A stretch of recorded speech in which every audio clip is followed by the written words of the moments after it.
देखो रिकॉर्डिंग का मैसेज गया और स्क्रीन शेयर। Yes ma'am. ठीक है सर। अच्छा देखो लास्ट दिन इलास्ट्रेशन ये 14 तक किया था, ठीक है। चलो जो बाकी है वो ही करते हैं, मुझे याद है कौन सा बाकी है। यहाँ पर देखो पहले हम लोग 10th नंबर वाला करेंगे, ठीक है। सॉरी 10 तो हो गया था, 11 भी हो गया था, 12 वाला करेंगे, ठीक है। 12 13 और उसके बाद फिर से प्रैक्टिकल क्वेश्चंस वाला करेंगे। देखो यहाँ पर क्या बोला है, X limited supplies spare parts. एक सेकेंड ओपन। हाँ देखो बोल रहा है X limited supply spare parts to an aircraft company Y limited, ठीक है। तो एक्स लिमिटेड कुछ पार्ट्स सप्लाई करती है, कुछ वाई लिमिटेड बोल के कंपनी है एयरक्राफ्ट कंपनी उसको, ठीक है। The production capacity of x limited facilitates production of any one spare part of a particular period of time. लेकिन ये प्रोडक्शन कैपेसिटी किसका बात हो रहा है, एक्स का, क्योंकि प्रोड्यूस कौन करता है, एक्स करता है, और बेचता किसको है, वाई को बेचता है। प्रोडक्शन कैपेसिटी जो एक्स लिमिटेड का है वो कोई भी एक स्पेयर पार्ट्स बना सकता है, ठीक है। The following are the cost and other information for the production of the two different spare parts। अच्छा दो स्पेयर पार्ट्स है, स्पेयर पार्ट्स ए और स्पेयर पार्ट्स बी, लेकिन ये X limited at a time एक ही स्पेयर पार्ट्स बना सकता है, ऐसा हमें क्वेश्चन में बोला है, ठीक है। एक ही स्पेयर पार्ट्स बना सकता है। अब देखते हैं आगे क्या बोला है।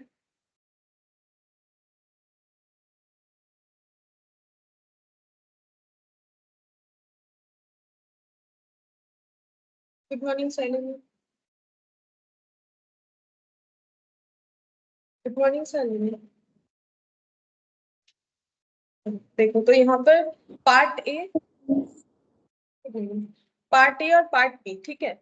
अच्छा अब देखो बोल रहा है कि पार्ट ए अगर हम लोग मैन्युफैक्चर करेंगे, मतलब एक्स लिमिटेड अगर पार्ट ए मैन्युफैक्चर करेगा तो उसे क्या क्या चाहिए, जो प्रोडक्ट बना रहा है उसके लिए एलॉय चाहिए। एलॉय क्या होता है, एक तरह का मेटेरियल होता है, ठीक है। एलॉय चाहिए और कैसा चाहिए, देखो ये पूरा का पूरा जो डेटा है यहाँ से यहाँ तक, ठीक है, यहाँ से यहाँ तक, आई थिंक ये वाला नहीं, ये क्या है पर यूनिट का है, ठीक है। मतलब 1 यूनिट स्पेयर पार्ट्स ए बनाने के लिए कितना मटेरियल चाहिए, 1 यूनिट स्पेयर पार्ट्स बी बनाने के लिए कितना मटेरियल चाहिए। तो दोनों ही केस में, चाहे पार्ट ए बना लो चाहे पार्ट बी बना लो, दोनों ही केस में एक यूनिट में मटेरियल कितना चाहिए, 1.6 केजी का एलॉय चाहिए।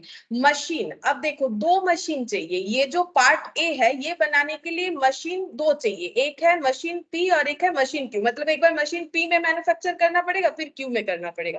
अब मशीन पी में एक यूनिट बनने में टाइम कितना लगता है, 0.6 आवर्स, ये ए पार्ट का। और मशीन पी में ही बी पार्ट अगर बनाते हैं तो उसमें टाइम लगता है 0.25 आवर्स। मशीन टाइम क्यू का कितना लगता है, पार्ट ए को बनाने में एक यूनिट का 0.5 आवर्स और पार्ट बी बनाने में 0.55 आवर्स, ये बता दिया। मतलब सीधा सा बात ये हो गया, इधर का पूरा अगर कैलकुलेशन देखे तो पार्ट ए बनाने में जो भी तीन चीज का डेटा हमें दिया हुआ है, क्या क्या दिया हुआ है, तीन चीज का डेटा, एलॉय यूसेज दिया हुआ है, एलॉय यूसेज दिया हुआ है, और मशीन्स का दिया हुआ है, ठीक है। और इधर पार्ट बी का दिया हुआ है। अब टारगेट प्राइस, टारगेट प्राइस का मतलब बेचना पड़ेगा ना, प्रोडक्शन क्यों कर रहा है, बेचने के लिए। तो पार्ट ए बेचने का टारगेट प्राइस कितना है, मतलब वाई लिमिटेड को 145 में बेच देगा एक यूनिट, ये भी एक यूनिट का है। और पार्ट बी को कितने में बेचेगा, 115 में बेचेगा। टोटल आवर्स अवेलेबल, अब देखो मशीन पी से, मशीन पी जो है इसमें ये मशीन पी का कैपेसिटी कितना है, कैपेसिटी यानी यहाँ पर देखो बोल रहा है कि मशीन पी मैक्सिमम कितना घंटा चल सकता है, 4000 आवर्स, इससे ज्यादा नहीं चलेगा। और मशीन क्यू टोटल कितना घंटा चल सकता है, 4500 आवर्स, ये आवर्स अवेलेबल बोला। मतलब इससे ज्यादा हम लोग टाइम यूटिलाइज नहीं कर सकते, ये इसका कॉन्स्टेंट है कि पी इतना ही घंटा चलेगा, क्यों इतना ही घंटा चलेगा। एलॉय अवेलेबल, एलॉय मतलब जो मटेरियल का बात हुआ, अब मटेरियल मार्केट में कितना अवेलेबल है, बोल रहा है कि 13000 केजी अवेलेबल है, इससे ज्यादा नहीं है। और इसको ना हम लोग बोलते हैं लिमिटिंग फैक्टर, ठीक है।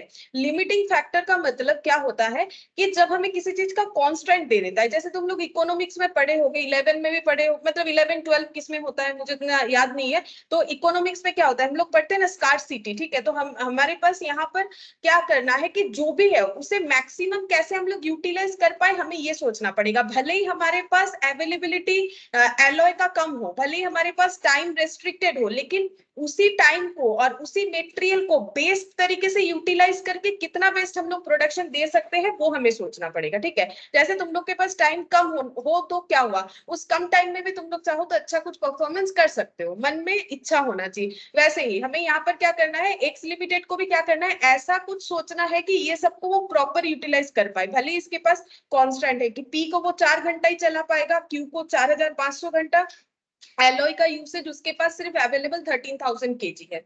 अब बोल रहे हैं वेरिएबल ओवरहेड पर मशीन आवर। एक ये जो मशीन है ना, मशीन पी और मशीन क्यू, इसको चलाने से वेरिएबल खर्चा कितना होता है, 80 रुपीज, ठीक है। ये पर यूनिट हो जाएगा। और यहाँ पर नहीं, सॉरी, पर आवर है, पर आवर है, ठीक है। 1 आवर मशीन चलने से कितना खर्चा होगा, 80 रुपीज, और 1 आवर मशीन क्यू चलने से कितना खर्चा होगा, 100 रुपीज, ठीक है। ये सब तो हमें बहुत डिटेल्स दे दिया कि ये पार्ट ए पार्ट बी बनाने के लिए क्या क्या खर्चा चाहिए 1 यूनिट का।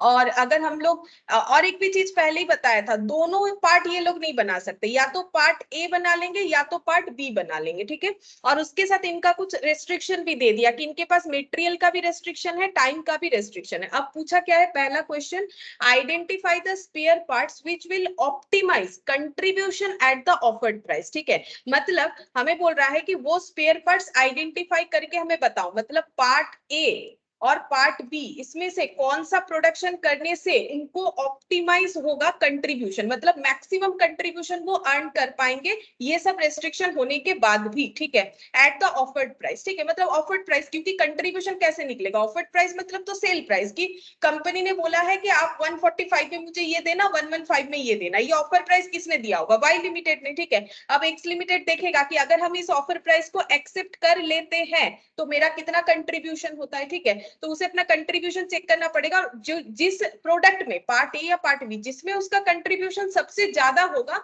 वो वही प्रोडक्ट उसको वाई लिमिटेड को बोलेगा कि हम आपको ये वाला बेचेंगे। तो हमें वो बताना है, मतलब हमें एक्स लिमिटेड का होके काम करना है, एक्स लिमिटेड को हमें ये समझाना है कि आप कौन सा प्रोडक्ट बेचोगे और क्यों बेचोगे और उसमें आपका बेनिफिट क्या है, ये हमें करके बताना है, ठीक है।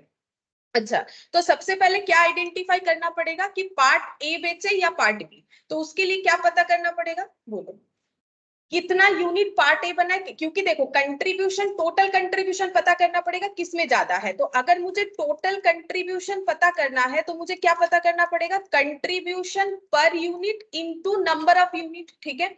अच्छा, अब मुझे अगर नंबर ऑफ यूनिट पता करना है, वो तो मुझे पता नहीं है कि ए कितना बनाए बी कितना बनाए, और कंट्रीब्यूशन पर यूनिट अगर मुझे पता करना है तो उसके लिए मुझे क्या चाहिए, सेल, सेल प्राइस तो है दोनों केस में, लेकिन माइनस क्या करना पड़ेगा, वेरिएबल कॉस्ट, ठीक है। वेरिएबल कॉस्ट भी कैलकुलेट कर लेंगे जो दिया हुआ है, लाइक मटेरियल ये सब, लेकिन नंबर ऑफ यूनिट्स तो है नहीं, तो कंट्रीब्यूशन निकाल के भी तो हमारा काम पूरा नहीं होगा। तो सबसे पहले हमें ये पता करना पड़ेगा कि नंबर ऑफ यूनिट्स कितना हो रहा है, ठीक है। सबसे पहले हम लोग को क्या पता करना पड़ेगा, नंबर ऑफ यूनिट्स कितना होगा, मतलब अगर पार्ट ए प्रोड्यूस करेंगे तो कितना होगा, होना चाहिए, पार्ट बी प्रोड्यूस करेंगे तो कितना यूनिट होना चाहिए, वो हमें सबसे पहले आइडेंटिफाई करना पड़ेगा।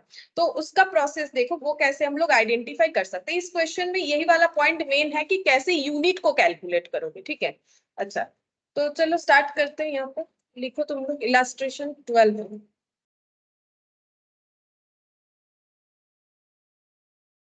इलास्ट्रेशन 12, ठीक है। यहाँ पर लिखते हैं calculation of unit to be produced, particulars part A, part, particulars part A part, particulars part A part B. अच्छा, अब पार्ट ए को प्रोड्यूस करने के लिए देखो हमें क्या क्या डिटेल्स दिया हुआ है। पहले दिया हुआ है एलॉय का यूसेज, ठीक है, यानी मेटेरियल का दिया हुआ है, तो लिखेंगे एलॉय है, একটা मेटेरियल है नाम, ठीक है, एलॉय यूसेज, एलॉय यूसेज। अब देखो बोल रहा है कि 1 यूनिट बनाने में कितना मटेरियल चाहिए होगा, 1.6 केजी। अच्छा, इसको हम लोग कैसे कैलकुलेट करेंगे, मार्केट में कितना एलॉय है, 13,000 केजी। अगर हम लोग पार्ट ए बनाना चाहते हैं तो हमें अगर 13,000 केजी ही सिर्फ मटेरियल मेरे पास अवेलेबल है तो हम कितना यूनिट बना सकते हैं अकॉर्डिंग टू मटेरियल, ये बताओ। मतलब मेरा क्वेश्चन कितना बोलो 8, हाँ 8125, ठीक है। क्योंकि देखो कैसे हो रहा है, देखो जिनको नहीं समझ में हम बता देते, देखो 13,000 केजी मेरे पास अवेलेबल है, ठीक है। 1.6 केजी से हम बना सकते हैं 1 यूनिट, ठीक है। तो 1 केजी से कम बनाएंगे 1.6, तो 13,000 केजी से हम कितना बना सकते हैं, तो क्या हो जाएगा 1 डिवाइडेड बाई 1.6 इंटू 13,000, और ये करने से वो डेटा आएगा जो तुम लोग बोल रहे हो 8125, ठीक है।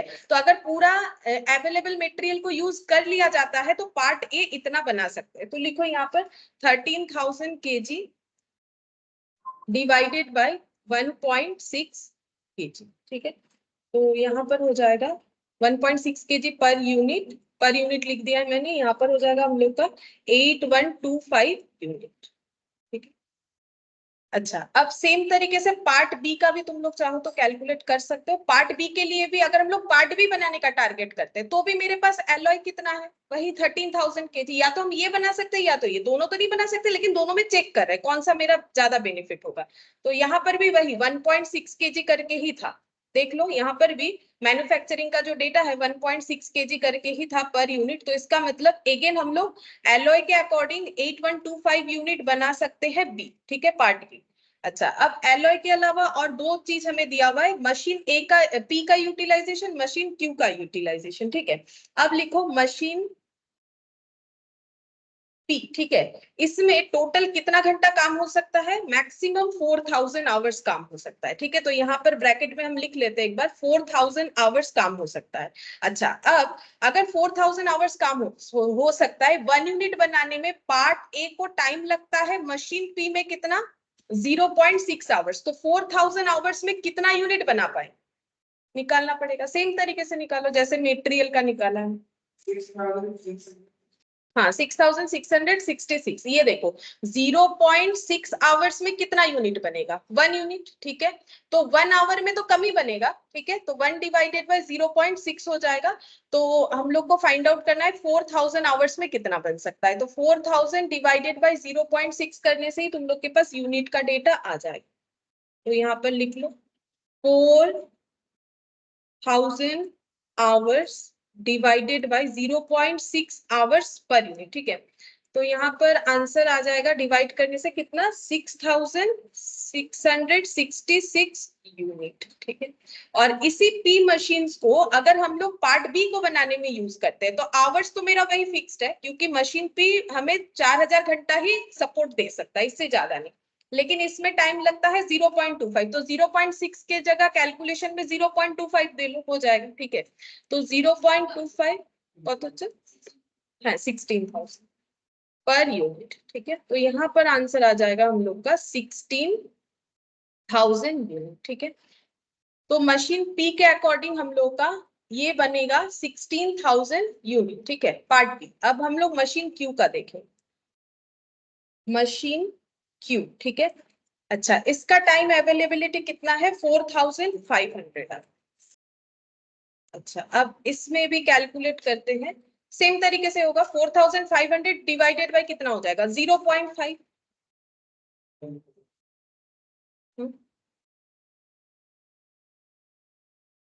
0.5 hours per unit. 4,500 hours divided by इसमें कितना टाइम लगता है 0.55 आवर्स पर यूनिट। और इसमें कितना आंसर आ रहा है, अच्छा 9,000 यूनिट। और इसका 8181 यूनिट, ठीक है।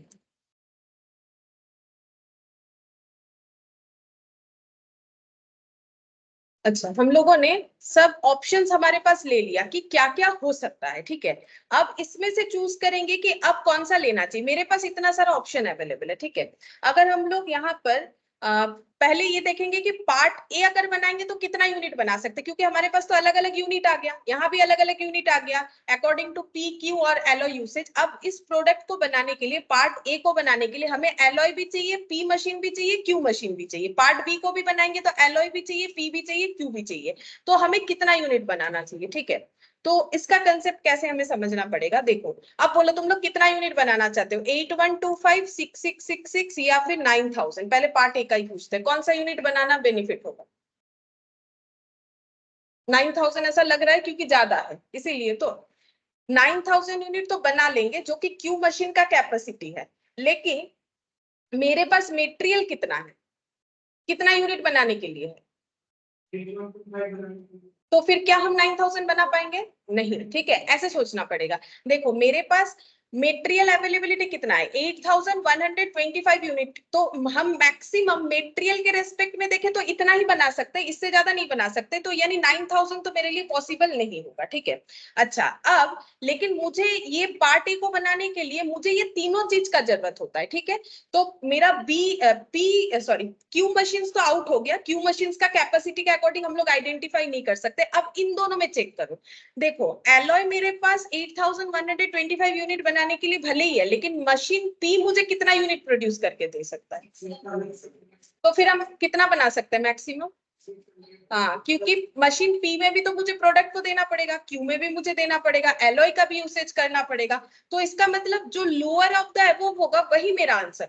लेकिन इसका लॉजिक क्या है लोअर ऑफ द अबव, क्योंकि मुझे पूरा सपोर्ट चाहिए ना तीनों चीज का, तो तीनों चीज का सपोर्ट मुझे कैसे मिल सकता है, एक मैक्सिमम हो सकता है, लेकिन जो मिनिमम है उसी में हम तीनों चीज का सपोर्ट लगा सकते हैं। मैक्सिमम वाले में अगर हम सोचेंगे 9000 बनाएंगे, मेरे पास उतना मेटेरियल ही नहीं है, तो हम कैसे बनाए, तो ये तो मेरा ऐसे ही आउट हो जा रहा है, ठीक है। अच्छा अगर हम इन दोनों में देखेंगे तो क्या हो रहा है, मेरा 6666 यहाँ पर 8125, अब पी मशीन में 8125 एलॉय है तो क्या हुआ, अब 8125 यूनिट रॉ मटेरियल में तो यूज कर लेंगे, लेकिन यहाँ पर कैसे इसको प्रोड्यूस करें, क्योंकि पी मशीन में भी तो उसे देना पड़ेगा, पी मशीन तो 6667 यूनिट बनाने के बाद वो और नहीं बना पाएगी, ठीक है। तो इसका मतलब हम लोग अगर पार्ट ए का टारगेट लेते हैं तो हमें कितना यूनिट बनाना पड़ेगा, 6666 यूनिट, ठीक है। तो यहाँ पर ऐसे लिख दो इसके नीचे, ठीक है, मेरा यहाँ जगह नहीं है, तुम लोग जस्ट पर्टिकुलर के नीचे लिखना maximum number of parts to be produce, maximum number of parts to be produced, या फिर मैन्युफैक्चर्ड, चाहो तो वो भी लिख सकते हो, lower of the above bracket में लिख दो, ठीक है। लेकिन ये कोई फॉर्मूला नहीं है, समझ के करने वाला है, ठीक है। फॉर्मूला ऐसे लिख सकते हो, formula lower of the above होता है, लेकिन समझ के हम लोग करेंगे, तो यहाँ पर हो गया 6666, ठीक है। सेम तरीके से तुम लोग को पार्ट बी के लिए आइडेंटिफाई करना है कि कितना हो। तो वैसे देखो लोअर ऑफ द अबव देखेंगे तो ये तो 2 सेकंड में हम लोग आंसर दे सकते हैं, ये तीनों में सबसे कम कौन सा है, 8125, तो यही होगा, लेकिन इसका भी सेम वही लॉजिक है। देखो मेरे पास मेटेरियल अवेलेबल कितना है, 8125 यूनिट बनाने के लिए, ठीक है। तो हम इससे ज्यादा यूनिट तो बना ही नहीं सकते, ये तो 16000 है, बना नहीं सकते। मेरे पास मेटेरियल अगर 8125 है, मैक्सिमम मेटेरियल के रेस्पेक्ट में इतना ही बना सकते, तो 16000 नहीं बना सकते, 8181 भी नहीं बना सकते, ये दोनों ही आंसर मेरा मेटेरियल के रेस्पेक्ट में आ जा रहा है, ठीक है। तो लोअर ऑफ द अबव 8125 हो जाएगा, तो 8125 यूनिट, ठीक है। तो देखो हम लोगों ने आइडेंटिफाई तो कर लिया कि अगर पार्ट ए बनाएंगे तो कितना यूनिट, पार्ट बी बनाएंगे तो कितना यूनिट, लेकिन अब हम लोग को आइडेंटिफाई करना पड़ेगा कौन सा हमें मैक्सिमम कंट्रीब्यूशन देगा, वही बना के हम लोग उस वाई कंपनी को दे सकते हैं, ठीक है। यहाँ तो हम लोगों ने दोनों को आइडेंटिफाई किया, लेकिन हमारा और एक रेस्ट्रिक्शन है ना, 2 प्रोडक्ट तो बना नहीं सकते, कोई भी एक बनाएंगे, या तो पार्ट ए या तो फिर पार्ट बी बनाएंगे, ठीक है। तो अब चेक करेंगे, क्या चेक करना पड़ेगा, कंट्रीब्यूशन, कौन ज्यादा कंट्रीब्यूशन देता है, ठीक है। तो चलो कैलकुलेट करते हैं, calculation of contribution, calculation of contribution,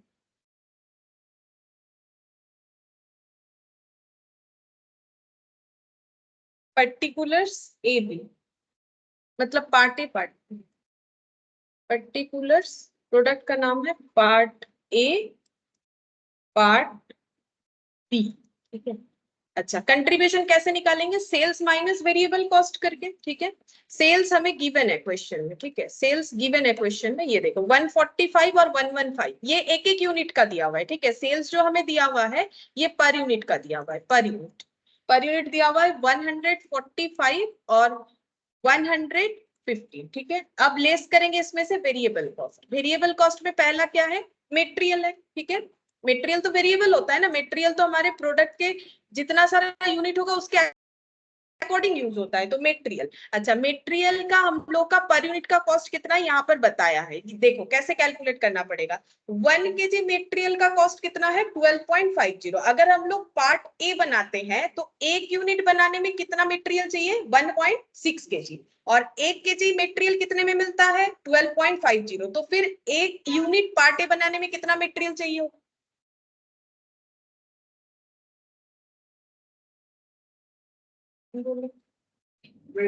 हाँ, 20 रुपीज चाहिए होगा ना। देखो सिंपल बात है, 1 kg एलॉय मार्केट में लोगे कितना पड़ेगा 12.50, ठीक है। और हम लोग यूज कितना करना चाहते हैं 1 यूनिट बनाने में 1.6 kg, तो 1 यूनिट जब बन के रेडी होगा तो उसमें 1.6 kg एलॉय लग चुका होगा। 1.6 kg एलॉय हम लोग का कितने का पड़ेगा, एक अगर 12.50 का 1 kg, तो फिर ये कितना होगा ज्यादा होगा, जैसे तुम लोग बचपन में करते थे, अगर 1 किलो का दाम इतना है तो 1.6 kg का दाम कितना होगा ज्यादा होगा, मल्टीप्लाई कर दो, हो गया। और ये आंसर क्यों 1 यूनिट का हो रहा है, क्योंकि 1 यूनिट बनाने में मुझे इतना ही एलॉय का जरूरत है, इसीलिए इतना प्राइस हो रहा है, ठीक है। तो इंटू करके लिख दो यहाँ पर, मटेरियल का हो जाएगा 12.5 पर केजी इंटू 1.6 kg, ठीक है। तो यहाँ पर हम लोग का आंसर हो जाएगा 20 रुपीज, और इधर भी 20 रुपीज ही आएगा, क्योंकि दोनों ही पार्ट्स में हमारा सेम क्वांटिटी का मटेरियल लगता है 1 यूनिट बनाने में। देखो इसमें भी 1.6 kg लगता है, तो दोनों केसेस में हम लोग का आंसर कितना हो जाएगा 20 रुपीज हो जाएगा। अब नेक्स्ट और क्या वेरिएबल कॉस्ट है, वेरिएबल एक ओवरहेड दिया था, ये देखो नीचे। अब इसको कैसे कैलकुलेट करोगे, इसको भी समझना पड़ेगा। देखो मशीन पी अगर 1 आवर चलता है तो कितना खर्चा होता है वेरिएबल खर्चा 80 रुपीज। अब पार्ट ए बनाने के लिए 1 यूनिट बनाने के लिए कितना मशीन चलेगा 0.6 आवर्स, ठीक है, हाँ 0.6 आवर्स। तो अगर 1 आवर मशीन चलने पे खर्चा लगता है 80 रुपीज, हम पी मशीन का बात कर रहे हैं, तो 0.6 आवर्स चलने पे कितना खर्चा होगा वो निकालना पड़ेगा। 80 इंटू 0.6 कितना हो जाएगा 48। अब यही मेरा 1 यूनिट का होगा, क्योंकि 1 यूनिट बनने पे इतने टाइम मशीन को चलाना पड़ता है, तो इतना 1 घंटा चलने पे अगर 80 रुपीज होगा तो 0.6 आवर्स चलने पे कितना होगा 48, तो मल्टीप्लाई करके लिखना पड़ेगा। बोलो समझ में आया कि नहीं, एलॉय की तरह ही तो है, देखो हम फिर से बता देते अगर नहीं समझ में आया। 1 घंटा मशीन चलने से कितना खर्चा होता है 80 रुपीज, और अगर मशीन इतना टाइम चलेगा तो उतना खर्चा होगा 80 इंटू 0.6, ठीक है। लिखो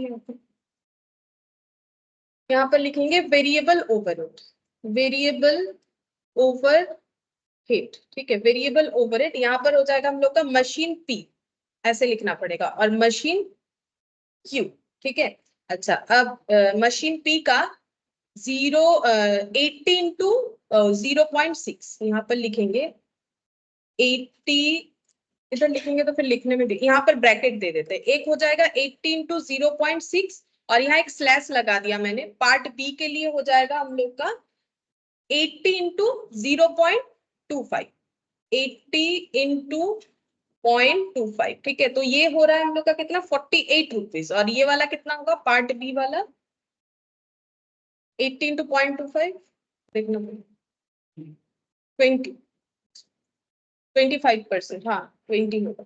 अच्छा, अब क्यू मशीन का भी सेम तरीके से करेंगे, क्यू मशीन का भी सेम तरीके से करेंगे। देखो क्यू मशीन का 1 आवर के लिए 100 रुपीज का खर्चा होता है, तो 0.5 आवर्स के लिए कितना होगा, 1 आवर के लिए 100 रुपीज का, तो 0.5 के लिए कितना होगा 100 इंटू 0.5, ठीक है, तो 50 रुपीज हो जाएगा। और यहाँ स्लैश लगा दिया 100 इंटू 0.5, 55 रुपीज, ठीक है। अच्छा, और कुछ भी वेरिएबल एक्सपेंसेस हम लोगों का नहीं था, ठीक है। अब ये सब माइनस करने से हमें दोनों प्रोडक्ट का कंट्रीब्यूशन पता चल जाएगा, कंट्रीब्यूशन पर यूनिट माइनस करना पड़ेगा, ये सब ये हो गया 70, 70 और 48, 118, 118 माइनस करना है 145 से 118,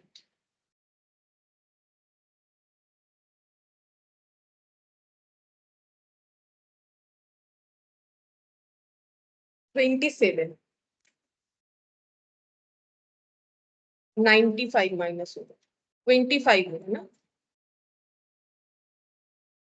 नहीं 20 होना चाहिए, 95 माइनस 20 हो रहा है। देखो एक 27 आएगा, एक 20 होगा, ठीक है। ये हम लोग का हो गया कंट्रीब्यूशन पर यूनिट। अब टोटल कंट्रीब्यूशन निकालेंगे, टोटल कंट्रीब्यूशन, ठीक है। तो टोटल कंट्रीब्यूशन कितना होगा, ये देखो कितना यूनिट बना रहे हैं उस पे होगा। अगर पार्ट ए करते हैं चूज तो 6666 यूनिट बनेगा। तो 1 यूनिट में इतना कंट्रीब्यूशन है तो 6666 यूनिट पे कितना कंट्रीब्यूशन होगा, ये कैलकुलेट करना पड़ेगा। 1,79,982। और अगर पार्ट बी चूज करते हैं तो 8125 इंटू 20 1,62,500, 1,62,500, ठीक है। अच्छा तो मैक्सिमम कंट्रीब्यूशन कौन दे रहा है, ए। तो फिर हम लोगों का ये कंफर्म हो गया कि हमें कौन सा उसे प्रोड्यूस करके देना चाहिए, वाई लिमिटेड को। हाँ parts A, spare parts A यही प्रोड्यूस करके देना चाहिए, ठीक है। तो पहला आंसर निकल गया। अब इस चीज को लिखो, spare parts A will optimise the contribution. लिखो कौन सा स्पेयर पार्ट्स कंट्रीब्यूशन को ऑप्टिमाइज करेगा, तो लिखो देयरफॉर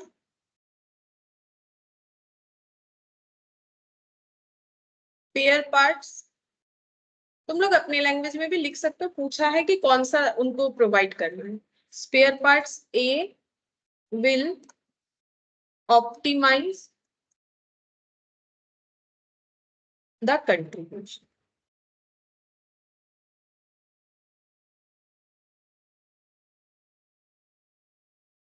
पेयर पार्ट्स ए जो है वो कंट्रीब्यूशन को ऑप्टिमाइज करेगा। Identify the part which will optimise contribution at offered price. तो spare parts A will optimise the contribution at offered price, ठीक है।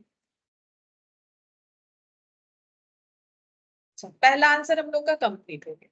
अच्छा अब सेकंड हम लोग को क्या बोला है, देखो if Y limited reduce target price by 10% and offer 60 per hour of unutilised machine hour. मतलब समझो क्या बोल रहा है, Y limited reduce target price. अब वाई लिमिटेड बोल रहा है कि मैंने जो प्राइस ऑफर किया था, मेरा जो टारगेट प्राइस है वो हम कितना कम कर देंगे, 10% कम कर देंगे। एंड ऑफर किया कि 60 पर hours of unutilised machine hour. मतलब अगर हम लोग ऐसा होता है कि पूरा पूरा मशीन आवर यूज नहीं होता है, मतलब क्या हुआ कि हम लोग तो सोच लिए कि पार्ट ए देंगे, ठीक है। अब पार्ट ए को जब हम लोग प्रोड्यूस करेंगे तो हमें मशीन पे कितना टाइम चलाने को मिलेगा, मैक्सिमम 4,000 आवर्स, ठीक है। और मशीन क्यों 4,500 आवर्स। अब हम लोग का पार्ट ए कितना यूनिट बनाने का है, 6,666 यूनिट, ठीक है।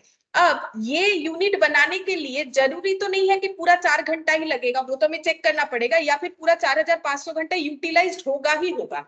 अगर कोई भी मशीन अनयूटिलाइज्ड पड़ा हुआ है, मतलब इसका कैपेसिटी से कम यूटिलाइज्ड हो रहा है, तो बोल रहा है कि वो आउटसोर्स कर सकता है। आउटसोर्स का मतलब होता है कोई और उस टाइम में मशीन को चला सकता है, और उसके बदले क्या मिलेगा, बोल रहा है कि 60 पर hours for unutilised machine our मिलेगा। मतलब उसके लिए पेमेंट किया जाएगा। मतलब मेरा मशीन फुल यूटिलाइज नहीं हो रहा है, खाली पड़ा हुआ है, ठीक है। अब मेरा क्या हुआ, टारगेट प्राइस के अकॉर्डिंग मैंने सोच लिया इतना यूनिट बनाएंगे क्योंकि इसमें मेरा ज्यादा अच्छा है। अब वाई लिमिटेड बोल रहे हैं हम अपना टारगेट प्राइस कम कर देंगे। अब इसका मशीन अगर खाली बैठा है तो इसको तो लॉस लगेगा ना। तो ये बोल रहे हैं कि नहीं, आपका अगर कोई भी मशीन खाली पड़ा हुआ रहेगा तो उसके बदले हम लोग क्या करेंगे, 60 पर आवर बेसिस पे आपका अनयूटिलाइज मशीन आवर को कहीं पर यूटिलाइजेशन में दे देंगे। मतलब इस एक्स लिमिटेड को कितना मिलना स्टार्ट हो जाएगा, अनयूटिलाइज्ड आवर के लिए 60 पर आवर करके मिलेगा, ठीक है। ये बोल दिया और बोला कि टारगेट प्राइस कम कर देंगे। अब हमें क्या करना है, कैलकुलेट द टोटल कंट्रीब्यूशन। अब इसका कंट्रीब्यूशन तो मतलब चेंज हो जाएगा, जैसा चल रहा है वैसा नहीं होगा। अब अगर ऐसा है, अगर ये सिचुएशन हो रहा है और फिर भी ये पार्ट ए बना के देंगे, तो अब इनका टोटल कंट्रीब्यूशन क्या होगा, from the spare part identified above. तो हम लोगों ने सोच लिया था पार्ट ए देंगे, अभी भी पार्ट ए देंगे, लेकिन अब प्रॉब्लम ये हो गया कि हमारा टारगेट प्राइस चेंज हो गया है, ठीक है। तो हम टारगेट प्राइस अगर चेंज हुआ है तो लॉस होगा, थोड़ा बहुत तो लॉस होगा। अब कितना होगा वो देखना पड़ेगा। लेकिन इन्होंने एक सोल्यूशन दिया कि आपका मशीन जितना अनयूटिलाइज्ड होगा पर आवर बेसिस पे आपको 60 करके हम लोग कहीं ना कहीं आपको आउटसोर्सिंग करवा देंगे, ठीक है। तो वो उनका अर्निंग हो जाएगा। लॉस देखना पड़ेगा कितना हो रहा है, पहले जो कंट्रीब्यूशन हम लोगों ने निकाला उससे लॉस को माइनस करेंगे और ये जो हमें गेन होगा 60 पर आवर करके उसको ऐड करके देखना पड़ेगा कि अभी हमारा टोटल कंट्रीब्यूशन कितना बन रहा है, ये कैलकुलेट करने होंगे। ठीक है, क्वेश्चन समझ में आए? अच्छा ठीक है, चलो अब हम लोग यहाँ पर कैलकुलेट करते हैं 0.2 के।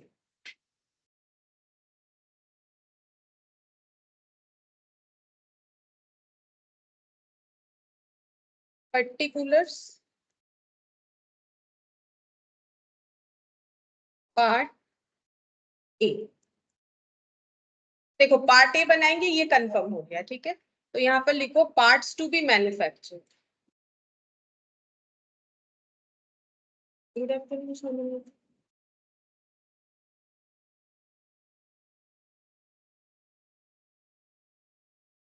So लिखो पार्ट्स टू बी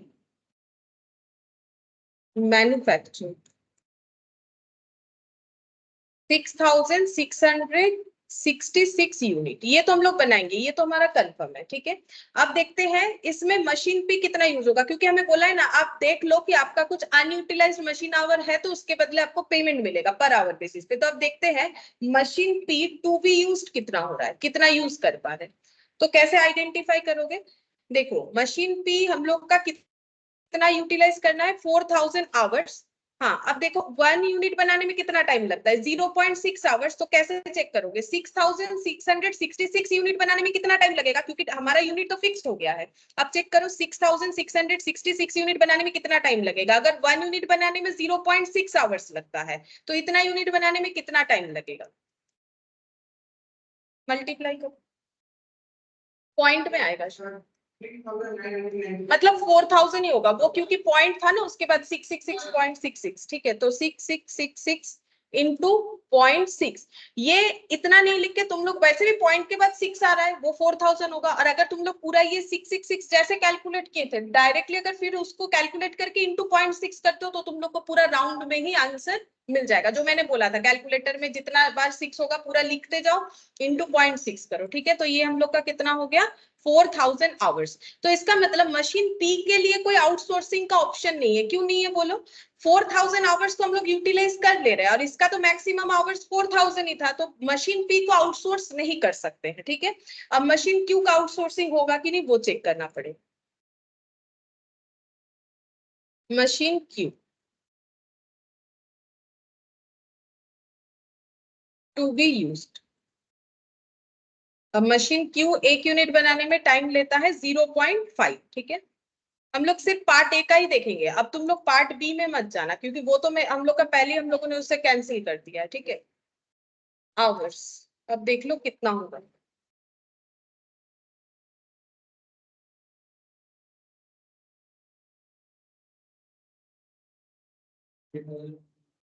हाँ 3333 आवर्स। अब इसमें कोई आउटसोर्सिंग हो सकता है अनयूटिलाइज्ड? हाँ देखो इसका कैपेसिटी था 4500 आवर्स काम करने का, लेकिन ये तो काफी कम यूज हो रहा है, तो जितना भी अनयूटिलाइज्ड टाइम है उसके लिए पर आवर में हमें 60 रुपीज करके मिलेगा। अब यहाँ पर लिखेंगे unutilised, unutilised machine our, machine our. ठीक है, तो यहाँ पर अगर मशीन पी लिखेंगे उसमें लिख दो कुछ भी नहीं है। ठीक है, खाली। और मशीन क्यू, ठीक है, उसमें कितना हो जाएगा, 4500 था, 3333 यूटिलाइज होगा तो बचा कितना, माइनस करके देखो, 1167 आवर्स। ठीक है, अच्छा अब इसके लिए हमें पेमेंट मिलेगा। ठीक है, तो कंपेंसेशन, इसको हम लोग कंपेंसेशन बोल सकते हैं कि हमें कंपेंसेशन दिया जाए। Compensation for unutilised machine hours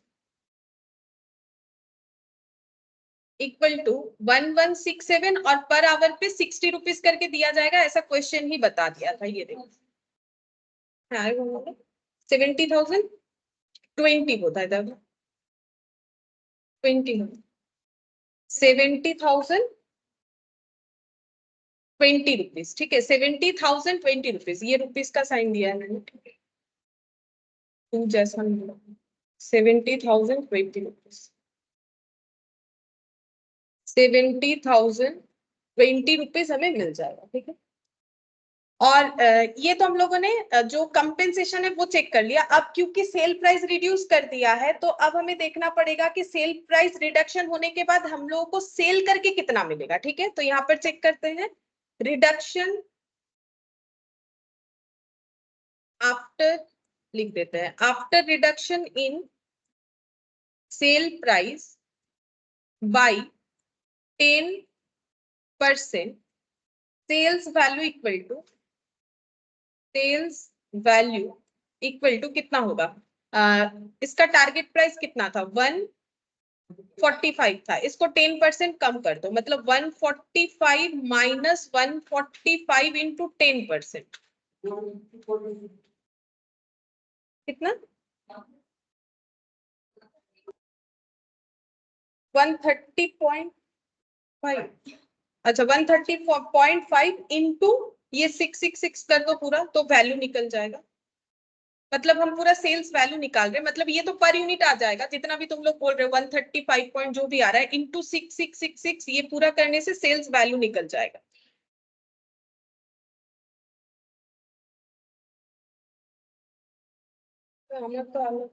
আমরা তো আলাদা কেন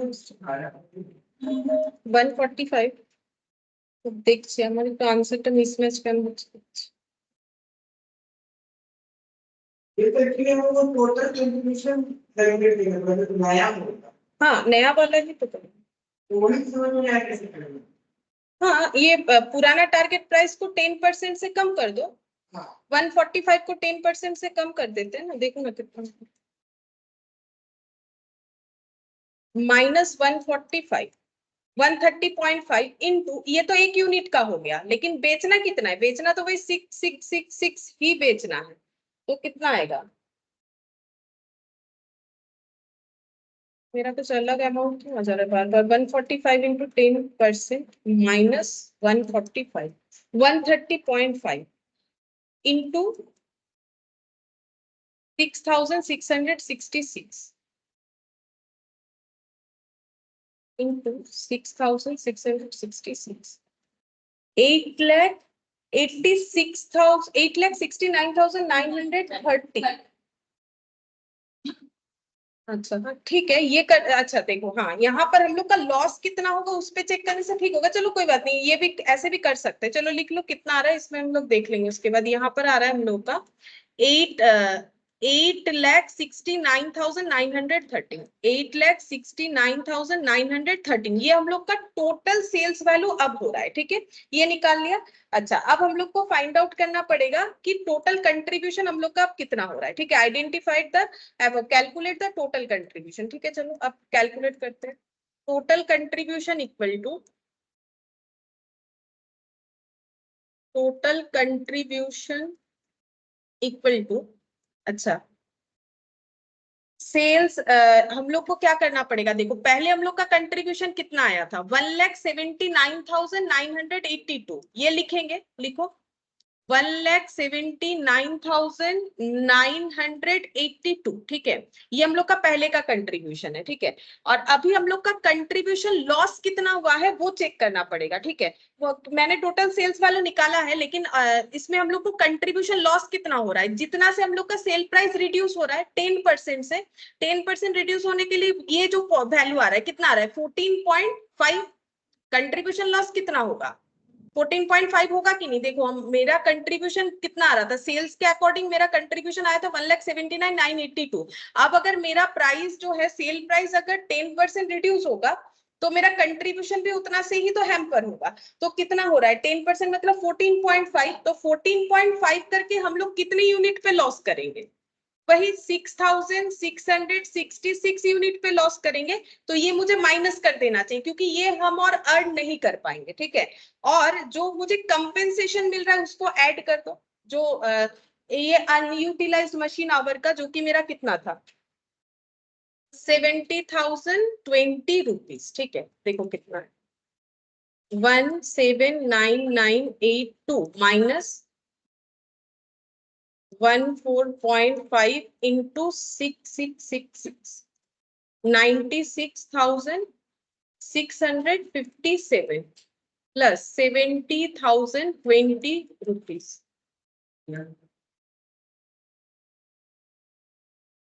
1 लाख कितना है? 1,53,345 ये होगा, ठीक है। क्योंकि हम लोग को क्या फाइंड आउट करना है कि अब कंट्रीब्यूशन कितना होगा। तो अगर हम लोग पूरा सेल्स वैल्यू भी निकालते इससे भी हो जाएगा, लेकिन इसमें तुम लोग को क्या करना पड़ेगा बोलो तो। ये मैंने क्या निकाल लिया है सेल्स वैल्यू, लेकिन इसका तो डायरेक्ट यूज नहीं कर पाएंगे ना। अगर हम लोग सेल्स वैल्यू नहीं निकाल के सिर्फ रिड्यूस वाला निकाल लेते हैं तो ज्यादा अच्छा होता है, इसका यूटिलाइजेशन यहाँ पर नहीं होगा। और अगर करते भी है तो फिर इस सेल वैल्यू से क्या करना पड़ेगा पता है, ये सभी जो हम लोग का कंट्रीब्यूशन हम लोगों ने फाइंड आउट किया था ये सब एक एक करके माइनस करना पड़ेगा, तब जाके ना आंसर आएगा। मैंने क्या किया, मैंने 145, तब मुझे क्या करना पड़ेगा, सिंपल 145 को 14.5 से कम करने से तुम लोग का कितना आ रहा था बोलो ये। अब इससे ये सब माइनस करो, कितना है 20 और 50, 70 और 48 कितना होता है?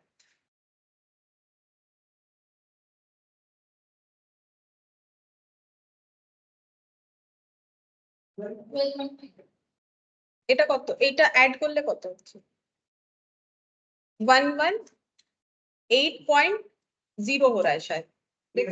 हाँ, अब माइनस करने से 12.5। तो कंट्रीब्यूशन अब हम लोग का कितना हो जाएगा, सेल्स माइनस वेरिएबल कॉस्ट ये हो जाएगा। तो 12.5 इंटू करो तो 6666 83325 83325 प्लस इसमें ऐड करो वो 70,020। आया, समझ में आया? हम उसको निकाल तो लिए लेकिन फिर मुझे याद आया कि इसको पूरा करना पड़ेगा, नहीं समझ में आया, हम फिर से बता रहे हम लोग वैसे भी कर सकते हैं। या फिर ये क्या तरीका है, सिंपल एक काम कर सकते हैं कि हम लोग सेल प्राइस जितना कम करना है उतना कम कर दिए, वो तो टारगेट प्राइस कम किया लेकिन हमारा कॉस्टिंग तो कम नहीं हो रहा, मेटेरियल हमारा जितना लग रहा है उतना ही लगेगा, मशीन पी मशीन क्यू का खर्चा भी उतना ही लगेगा। तो ये मेरा कंट्रीब्यूशन जो पहले 27 था 145 टारगेट प्राइस के अकॉर्डिंग, वो अभी मेरा कितना हो गया 12.5। मुझे बेचना कितना है, उतना ही यूनिट बेचना है। तो अब मेरा जो कंट्रीब्यूशन आएगा इंस्टेड ऑफ दिस वन, मेरा कंट्रीब्यूशन कितना हो जाएगा ये वाला, और मुझे कंपेंसेशन ये मिल रहा है। तो अभी टारगेट प्राइस कम होने के बाद और अनयूटिलाइज मशीन आवर्स का पेमेंट मिलने के बाद मेरा टोटल कंट्रीब्यूशन 153,345 ऐसा होगा। तुम लोग चाहो तो ऐसे भी कर सकते हो या फिर उस तरीके से कर सकते हो, ओनली रिड्यूस्ड वैल्यू को ले लिया तो भी होगा, ठीक है। और हम लोगों ने क्या किया, वहां पर एग्जिस्टिंग से जितना लॉस हो रहा है उसको कम कर दिया तो भी होगा, ऐसे करोगे तो भी होगा, दोनों तरीके से होगा कुछ। हाँ, ये ज्यादा इजी लगा। हाँ, अच्छा ये ज्यादा इजी लगा और उस वो भी समझा देते हैं। और एक बात देखो, वो भी समझा देते हैं और एक बार समझ में आ जाएगा। देखो हम लोग का प्रीवियस कंडीशन के हिसाब से कंट्रीब्यूशन कितना था 1,79,982, लेकिन इसमें से अब हम लोग कितना कंट्रीब्यूशन नहीं ले सकते बोल सकते हो, क्योंकि मेरा टारगेट प्राइस कितना हो चुका है 14.5 से रिड्यूस हो चुका है। तो मेरा सेल वैल्यू कितना कम हो जाएगा 14.5 से कम हो जाएगा 6,666 यूनिट का। तो फिर मेरा कितना कंट्रीब्यूशन कम हो जाएगा 96,657। तो ये टोटल में से मुझे इतना तो और रिकवरी नहीं मिलेगा, क्योंकि मेरा वेरिएबल कॉस्ट तो चेंज नहीं हो रहा है, इसलिए मैंने सिर्फ सेल प्राइस को रिड्यूस करवा दिए। बात समझ में आ रहा है? ठीक है, कोई बात नहीं, अगर तुम लोग को वो ज्यादा समझ में आ रहा है तो फटाफट वो लिख लो एक बार, ठीक है, हम बता देते हैं। ये देखो सेल्स वैल्यू को तुम लोग यहाँ पर 145 माइनस 145 इंटू 10% कर लो, ठीक है, कितना आ रहा है, और वहां से माइनस कर दो सभी वेरिएबल कॉस्ट। यहाँ पर हो जाएगा, यहाँ 20 प्लस 48 जो समझ में आता है ना वही लिख लो, वही हेल्प होगा। 20 प्लस 48 प्लस 50 ये हम लोग का हो गया 118 और ये कितना आया था 130.5। तो कंट्रीब्यूशन अभी आ जाएगा, तुम लोग इसको भी लिख 12.5, ठीक है। अब टोटल कंट्रीब्यूशन निकाल लेना, टोटल कंट्रीब्यूशन हो जाएगा 12.5 इंटू 6666 जितना आएगा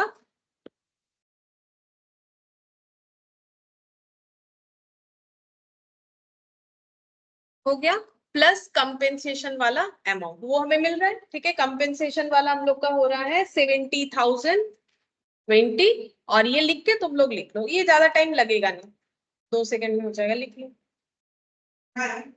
अगर इसमें और क्वेश्चन रहेगा कि अगर ये जो कंपनी रिड्यूस करके बाय लिमिटेड उसको एक्सेप्ट करेंगे कि नहीं करेंगे, एक्सेप्ट नहीं करना चाहिए, मैं रेवोल्यूशन लॉ का बोलूंगी नहीं एक्सेप्ट क्यों नहीं करेंगे। देखो हाँ वो अपना टारगेट प्राइस कम कर दिया, लेकिन हमें ये देखना है कि हमारा कंट्रीब्यूशन कितना आया टोटल करके। पहले 179,982 आ रहा था, अब मेरा कंट्रीब्यूशन कितना रहा है 153,345, लेकिन कंट्रीब्यूशन तो आ रहा है।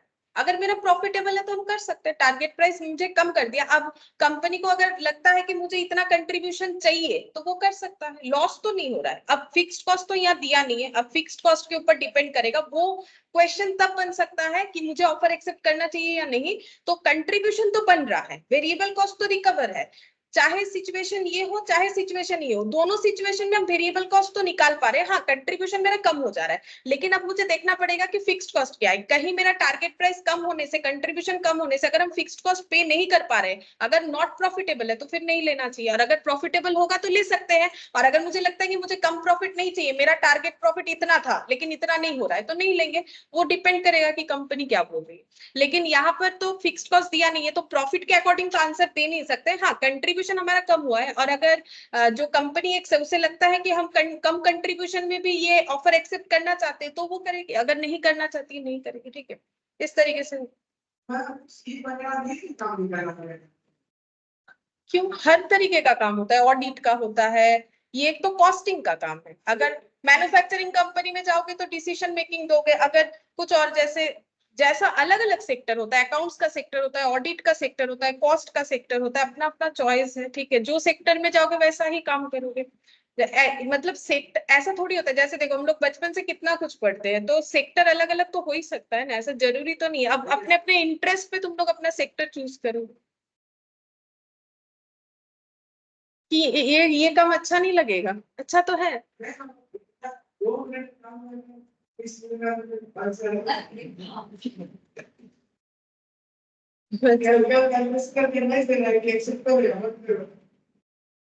अभी तो इतना आसान लग रहा है, इतना छोटा छोटा डेटा होगा, कितना बड़ा बड़ा प्रोजेक्ट होगा, पूरा प्रोजेक्ट को पढ़ना पड़ेगा। यहाँ पर तो तुम लोग को 2-4 डेटा दे रहा है, वहां इतना कुछ पढ़ के आंसर देना पड़ेगा।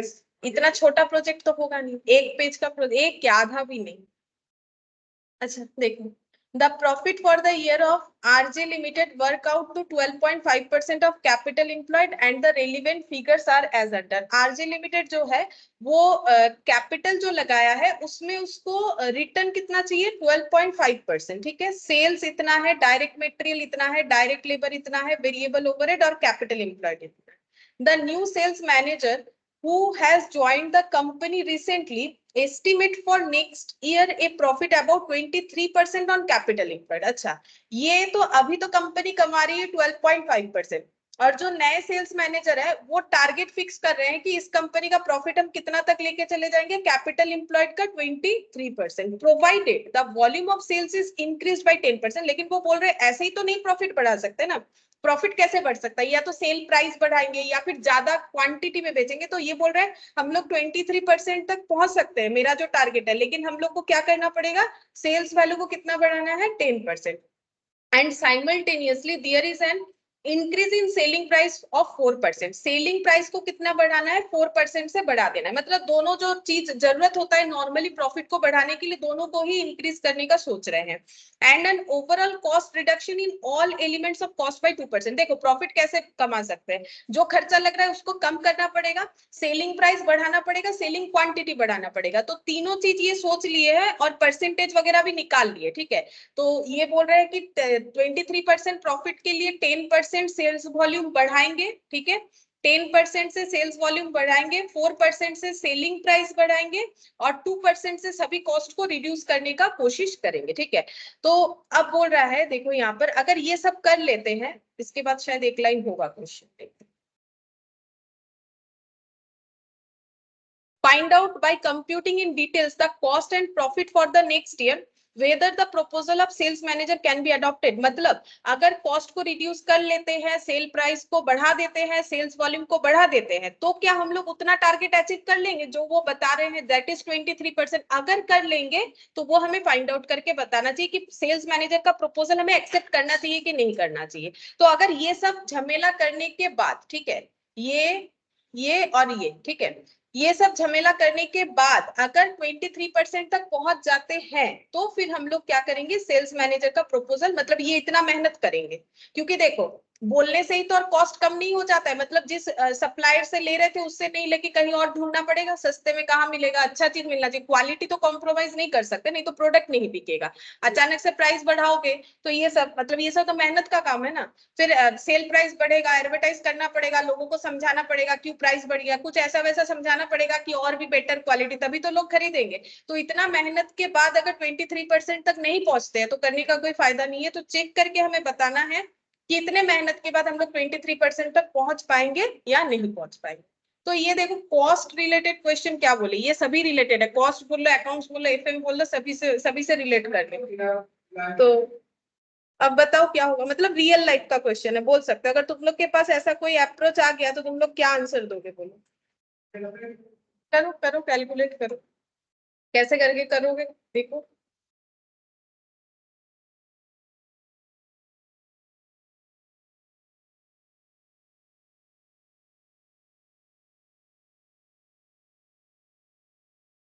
देखो ट्राई करो।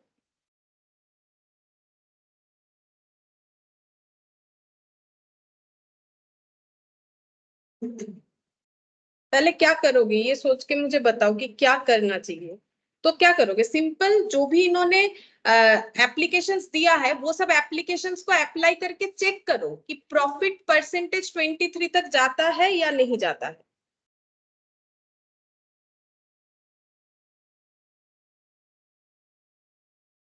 कैसे करके चेक करोगे।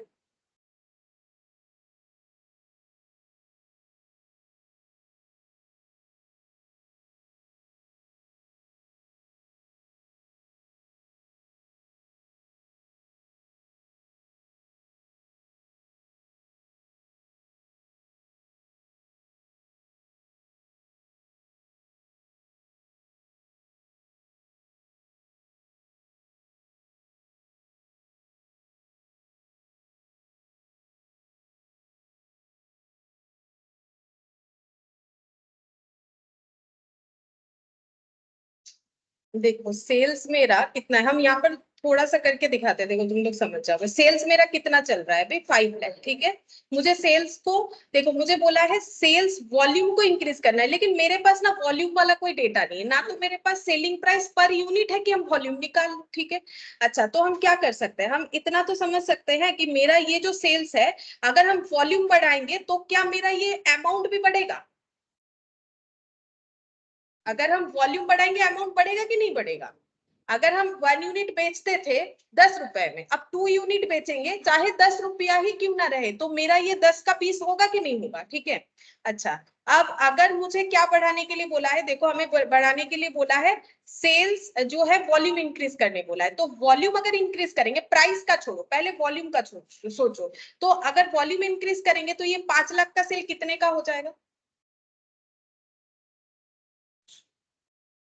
अगर हम वॉल्यूम बढ़ा देते, जैसे अगर 1 यूनिट हम 10 रुपए में बेचते थे, ठीक है, अगर हम वॉल्यूम 5,50,000, अगर मेरा सेल, हम सिर्फ बोल रहे हैं कि अगर हम सेल क्वांटिटी बढ़ा देते हैं 10% से, ठीक है, तो मेरा सेल प्राइस बढ़ेगा, उस पर क्या इंपैक्ट आएगा वो हम बाद में बताते हैं। अगर हम वॉल्यूम को जस्ट इंक्रीज करते हैं, ठीक है, कितने से, 10% से, तो मेरा ये 5 लाख के बदले सेल कितने का दिखेगा, 5,50,000। ये समझ में आया, ये वाला पॉइंट क्यों दिखेगा, क्योंकि अगर हम पहले बेचते थे 100%, अब बेचेंगे 110%, तो 100% पे अगर 5 लाख मिलता था तो 110% पे कितना मिलेगा, 5,50,000, 10% एक्स्ट्रा हो जाएगा। अच्छा अब नेक्स्ट देखो, यहाँ पर बोला है कि जितना भी अब अगर मुझे ये बताओ, अगर हम अपना वॉल्यूम बढ़ाएंगे तो क्या मेरा वेरिएबल कॉस्ट बढ़ेगा कि नहीं बढ़ेगा, बढ़ेगा। तो 2,50,000 कितने से बढ़ेगा, अभी तुम लोग सिर्फ वॉल्यूम पे ध्यान दो, तो इस पे भी कितना बढ़ेगा, 10%। ये भी कितना बढ़ेगा 10%, ये भी कितना बढ़ेगा 10%, इसको छोड़ो, कैपिटल एम्प्लॉय को बोलो कितना होगा, 2,75,000, 1,10,000, 44,000। देखो हम क्या बोल रहे हैं, अगर हम एक के जगह 2 यूनिट बेचेंगे, 1 यूनिट बनाने में अगर मेरा 5 रुपया लगता था तो 2 यूनिट बनाने में 10 रुपया लगेगा। तो अगर हम अपना वॉल्यूम को 10% बढ़ाएंगे, जैसे मेरा सेल बढ़ेगा मेरा खर्चा भी 10% से बढ़ जाएगा क्योंकि ज्यादा बना रहे हैं। ठीक है, अब इस पे हम लोग ये कॉस्ट वाला पॉइंट लगाएंगे। ठीक है, लेकिन बोल रहा है कि मेरा जो भी कॉस्ट बढ़ जाएगा, जो भी कॉस्ट मेरा होता है क्वांटिटी बढ़ाने से, लेकिन हम ऐसा कुछ टारगेट रख रहे हैं कि मेरा हर एक कॉस्ट, ओवरऑल कॉस्ट को हम कितने से रिड्यूस करेंगे, 2% से। मतलब ये 2,75,000 कितने से कम होगा, 2%। ये कितने से कम होगा, 2%। ये कितने से कम करना है, 2%। और ये 5,50,000 को हमें बढ़ाना है, कितने से बढ़ाना है, 4%। 10% तो वॉल्यूम है, 4%, है ना। तो फिर यहाँ पर चेक करके देखना पड़ेगा कितने, बस इतना सा ही टास्क दिया और कुछ भी नहीं। देखो समझ में आए कि नहीं, क्योंकि हमारे पास देखो ये क्वेश्चन आसान है, लेकिन क्यों दिया बोलो तो क्योंकि इसमें है नहीं क्वांटिटी। अब तुम लोग हो गए कंफ्यूज कि हम लोग कैसे कैलकुलेट करें। तो सिंपल, अगर मेरा सेल्स वॉल्यूम बढ़ जाता है, हम मान लेते हैं कि ये अगर मेरा 100% सेल का वैल्यू है, तो अगर 110% सेल करेंगे, अब ये 110 हम क्यों बोल रहे हैं, क्योंकि वॉल्यूम मेरा कितना बढ़ाना है, 10%। तो अगर 110% सेल करेंगे तो 5 लाख का 5,50,000 होगा। और अगर मेरा क्वांटिटी ज्यादा प्रोडक्शन होगा तो मेटेरियल भी ज्यादा लगेगा, लेबर, वेरिएबल ओवरहेड सब ज्यादा लगेगा। तो उस केस में मेरा ये सारा खर्चा कितना कितना करके इंक्रीज हो जाएगा, 10% करके। लेकिन मुझे ये अप्लाई जो है कैसे करना है, मेरा ये तो मैंने करंट सिचुएशन पे कर दिया कि करेंटली 5 लाख का सेल करते थे, सेल बढ़ा देंगे तो क्या होगा। लेकिन अगर मुझे ये प्रॉफिट अर्न करना है तो मुझे अपना परसेंटेज ऑफ जो सेल का क्वांटिटी है वो कितने से इंक्रीज करना पड़ेगा, 4%। तो पहले जो सेल करके मुझे 5,50,000 मिलता था, अब उस पर और कितना ज्यादा मिलना चाहिए, 4% ज्यादा। और मेरा हर एक कॉस्ट कितने से कम होना चाहिए, 2% से कम होना चाहिए। बस इतना ही करना पड़ेगा, इतना करने से ही तुम लोगों का आंसर आ जाएगा। ठीक है, तो समझ में आया क्या करना है। अब तुम लोग इसको प्रेजेंटेशन करो, कैसे करोगे, इलास्ट्रेशन 30।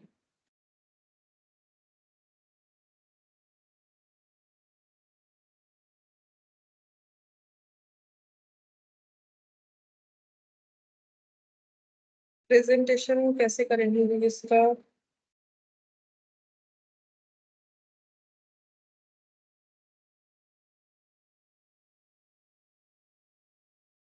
कैसे लिखते हो, मैम कैलकुलेशन में लिखना है कि कैसे आया। हाँ दिखाना पड़ेगा, दिखाना तो पड़ेगा। अरे मतलब मैम 2% इंक्रीज हुआ है, हाँ 2% इंक्रीज हुआ है, तो कैलकुलेट में 2 दिखा दे 2% इंक्रीज हुआ है। हाँ, लेकिन लिखना तो पड़ेगा कि क्या चेंज हुआ है। नहीं लिखने से तो फिर क्वेश्चन कुछ भी नहीं होगा, 2 लाइन का हो जाएगा। यार वो लिखना है कि हाँ सेल्स ये इतना बड़ा इतना वो, हाँ वो तो लिखना ही पड़ेगा ना कि ये थोड़ा लिखना है कि 5 नहीं, वो डायरेक्ट ऐड करके दिखा दो ना को, मतलब एक एक पार्ट दिखाना नेसेसरी नहीं है कि एक एक पार्ट दिखाना पड़ेगा। ठीक है, डायरेक्टली ऐड करके दिखा दो तो भी होगा।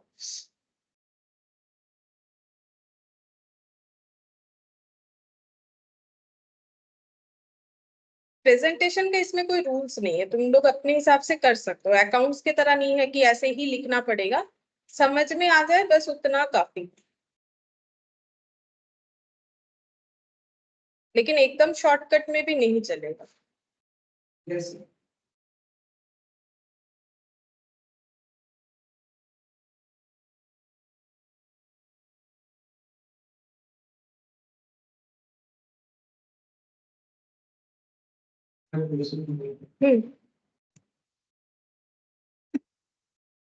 हाँ लिखो स्टेटमेंट, हम खुद ही भूल जाते क्या presentation, statement showing cost and profit for next year. ठीक है, इस तरीके से प्रेजेंटेशन करना पड़ेगा, क्योंकि प्रेजेंटेशन तो एक होना चाहिए, नहीं तो नहीं समझ में आया।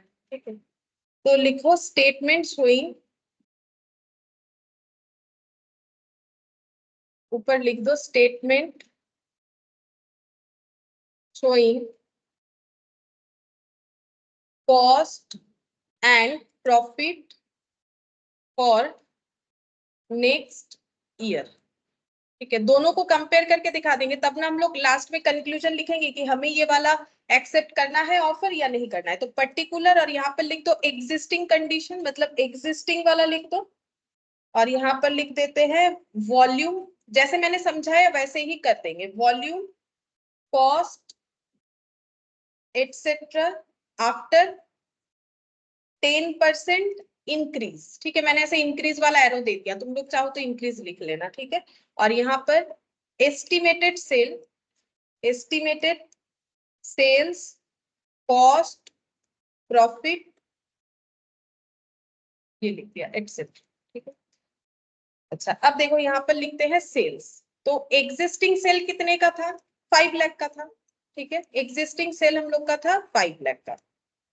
अच्छा अब यहाँ रुपीज लिख देते हैं, ठीक है। अब हम लोग का अगर 10% वॉल्यूम बढ़ जाएगा तो यही सेल हम लोग का कितने का हो जाएगा, 5,50,000 का, ठीक है, 5,50,000 का। अच्छा फिर यहाँ से लेस कर दो, जैसे मैंने बोला ना वैसे ही हम लोग लिख लेते हैं। फिर यहाँ से लेस करेंगे हम लोग, लेस इसीलिए करें क्योंकि ये सब खर्चा तो लेस करके प्रॉफिट निकालना है, तो डायरेक्ट मेटेरियल, ठीक है। तो डायरेक्ट मेटेरियल का पहले खर्चा होता था 2,50,000, ठीक है। अच्छा अब कितना होगा, अगर हम लोग का वॉल्यूम बढ़ गया तो खर्चा भी बढ़ेगा, कितना बढ़ेगा, जितना ज्यादा प्रोडक्शन करे उसी बेसिस पे बढ़ेगा, तो 2,50,000 का कितना बढ़ेगा, 2,75,000, अभी तुम लोगों ने कैलकुलेट करके मुझे बताया था। फिर डायरेक्ट लेबर का खर्चा पहले होता था 1 लाख, ठीक है, अब कितना हो जाएगा, 10% बढ़ने पे 1,10,000। अच्छा और वेरिएबल ओवरहेड,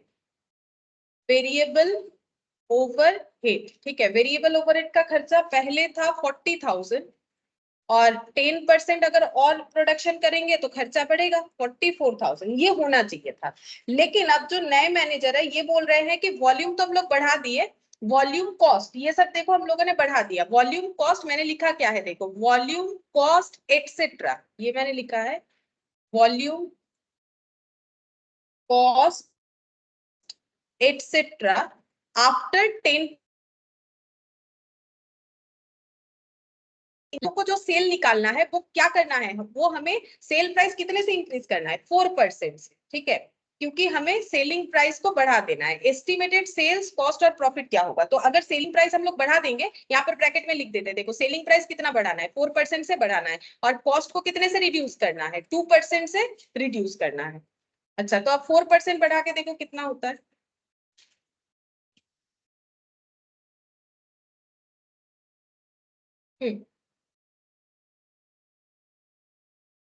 कितना होगा, 5,72,000, ठीक है। लेकिन मुझे खर्चे को कम करना पड़ेगा, तो 2,75,000 के खर्चे को कितने से कम करना है बता दिया, हर एक खर्चे को 2% से कम करो, तो 2,75,000 माइनस 2% जैसे मैंने बताया तो 2,69,500 और 1,10,000 के खर्चे को कम करके लाना है 2% तक, मतलब अच्छा और ये वाला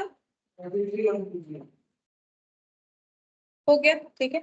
अब हम लोग अगर सेल से इसको माइनस कर देंगे तो हम लोग को मिल जाएगा कंट्रीब्यूशन, ये सभी वेरिएबल कॉस्ट है, तो ये सब माइनस करने से हम लोग को मिलेगा कंट्रीब्यूशन, ठीक है। एक बार भी जब हम वेरिएबल कॉस्ट कर लेते हैं उसमें ये सब आता है, डायरेक्ट मटेरियल, डायरेक्ट लेबर और वेरिएबल ओवरहेड और नहीं देखो वेरिएबल, हाँ ये मेन नाम है, बाकी यही मेन 3 आइटम होता है, ठीक है, यही वेरिएबल कॉस्ट होता है जो वॉल्यूम चेंज के साथ चेंज, ठीक है, मेनली क्वेश्चन में यही मिलता है, मटेरियल लेबर और कभी कभी डायरेक्ट एक्सपेंस बोल के भी दे देता है, ठीक है। अब उसमें चेक करना पड़ता है, variable normally direct expense variable ही होता है जब कुछ नहीं होता है, वो आइटम पढ़ने से समझ में आता है।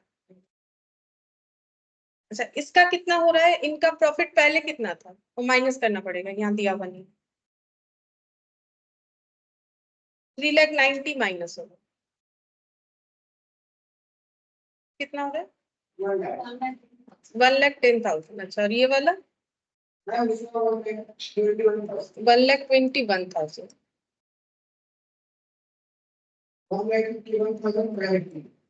51,500। तो ये 3 सिचुएशन हमें क्या बोल रहा है, ये कंट्रीब्यूशन हमारा अभी चल रहा है, और ये जो है ये कभी भी ऑकर नहीं होगा, ये तो हम लोगों ने एक लाइन कर लिया है ताकि हम लोग इस पॉइंट को समझ पाए। तो हम लोग का ये एग्जिस्टिंग सिचुएशन है, हम लोग इस सिचुएशन में पहुंच रहे हैं, ये लेकिन कभी भी एग्जिस्ट नहीं करेगा, ये तो बीच का सिचुएशन हो गया ना, लेकिन ये तो प्रॉपर हम लोग को ये नहीं चाहिए, हम लोगों को इसमें 4% इंक्रीज और ये बाकी सब में 2% का डिक्रीज चाहिए। तो ये हम लोग का कोई भी एग्जिस्टिंग सिचुएशन भी नहीं है, फ्यूचर सिचुएशन भी नहीं है, ये एग्जिस्टिंग है, ये फ्यूचर सिचुएशन है। ये तो बीच में ट्रांसफॉर्मेशन को ऐसे लिखा गया है ताकि तुम लोग को समझ में आए कि कैसे करके कैलकुलेट करना है। अच्छा, अब हम लोग यहाँ से लेस करेंगे फिक्स्ड कॉस्ट, तो मिलेगा प्रॉफिट। ठीक है, अच्छा फिक्स्ड कॉस्ट कितना था? फिक्स्ड कॉस्ट था,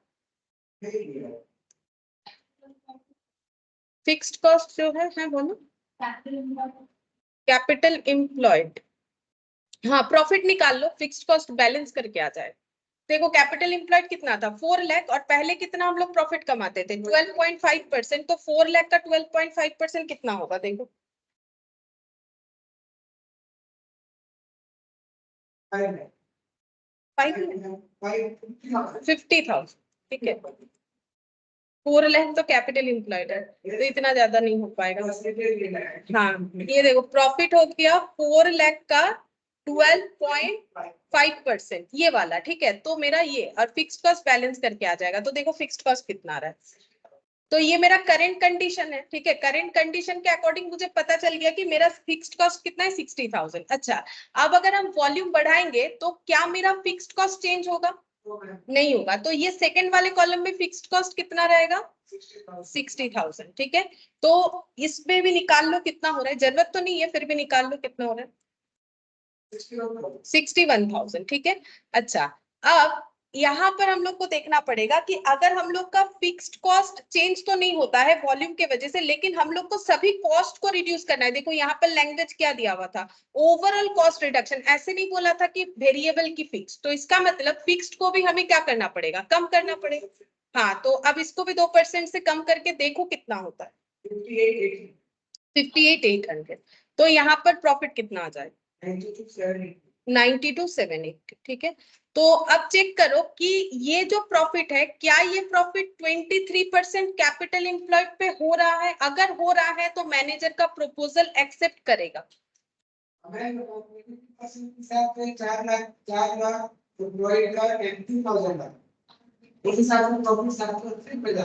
हाँ हाँ, तो जितना भी ज्यादा है, 1 रुपये भी ज्यादा है तो हम लोग कर सकते हैं। ठीक है, क्योंकि आगे जाके इसी प्रपोजल पे अच्छा भी हो सकता है, लेकिन हम लोग परसेंटेज में निकालेंगे। हमें 12.5 से 23 हो रहा है कि नहीं वो चेक करना है। तो हम लोग देखेंगे कि परसेंटेज ऑफ प्रॉफिट कितना चेंजेस हो रहा है। ठीक है, अमाउंट में नहीं निकालते, अमाउंट तो निकल ही गया है, अब परसेंटेज ऑफ प्रॉफिट निकालो। Percentage of profit on capital employed,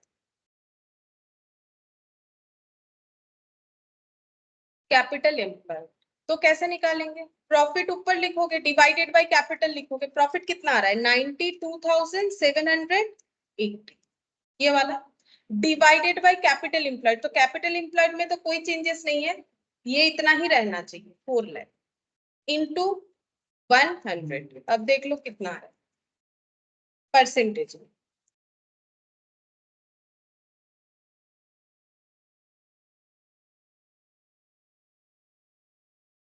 5319 तो पहले 23 था, अब 0.19 हुआ है, तो परसेंटेज तो बढ़ रहा है। तो अगर परसेंटेज बढ़ रहा है तो हम लोग हाँ लिख सकते हो, 195 भी लिख सकते हो अप्रोक्सीमेशन लिख के। ठीक है, तो 23 टारगेट दिया था, 23 तक भी होता है तो भी लेना पड़ेगा, लेकिन इन्होंने तो जो बोला था उससे भी ज्यादा हो सकता है, देख के तो वही लग रहा है। ठीक है, तो हम लोग क्या लिखेंगे? Since profit of 92,780 is more than 23% of capital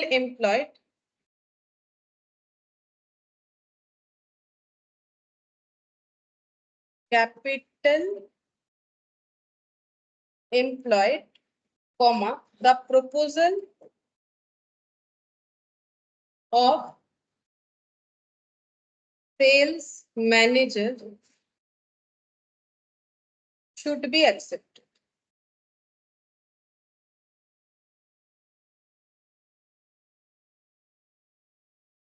ठीक है, तो हम लोग एक्सेप्ट कर सकते हैं। ठीक है,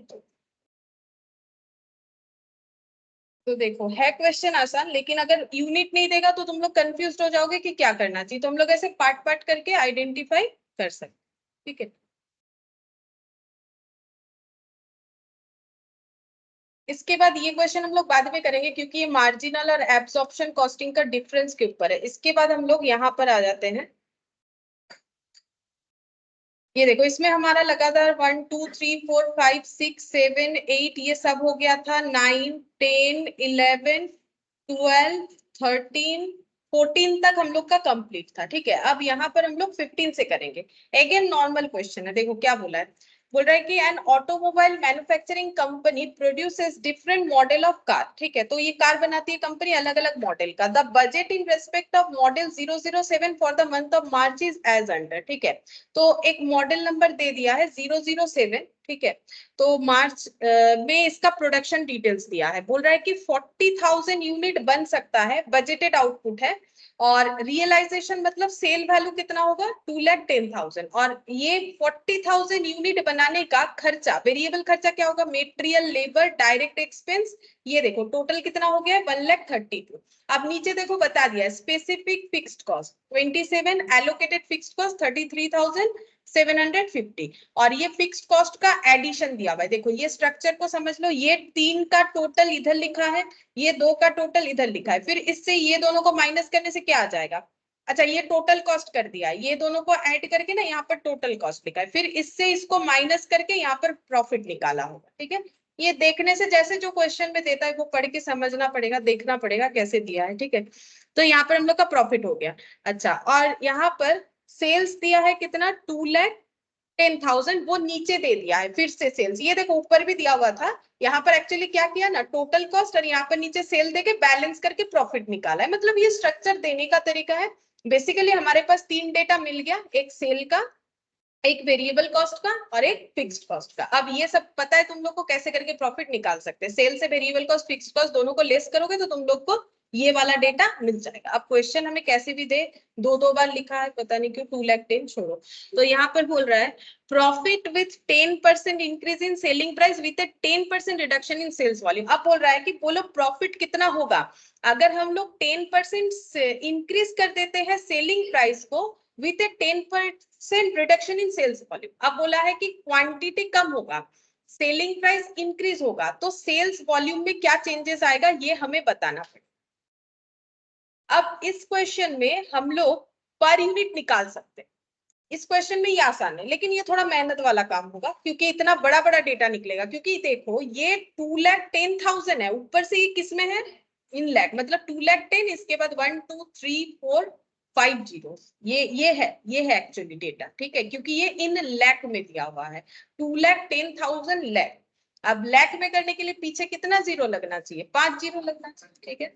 तो अब हम लोग को क्या करना है, बोला है कि 10% इंक्रीज इन सेलिंग प्राइस। पहले सेलिंग प्राइस कितना था, अगर हम लोग को सेल करके मिल रहा था 2,10,000 lakh rupees by selling 40,000 unit, तो 1 यूनिट का प्राइस कितना था, कैसे निकालोगे।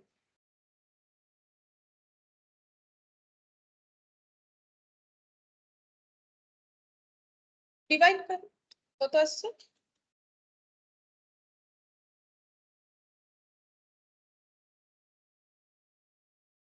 5,000, 2,10,000, हाँ पॉइंट में आएगा 40,000, 5.25 लाख, ठीक है। मतलब एक यूनिट कितने, गाड़ी है ना इसीलिए इतना महंगा, ठीक है। 5.25 लाख, ठीक है। तो ये बोल रहा है। अच्छा अब देखते हैं यहाँ पर, ये पहले था 5.25, अब इसको कितने से इंक्रीज करना है 10%। तो कितना होगा 5.25 पे 10% इंक्रीज करके देखना पड़ेगा कितना होता है।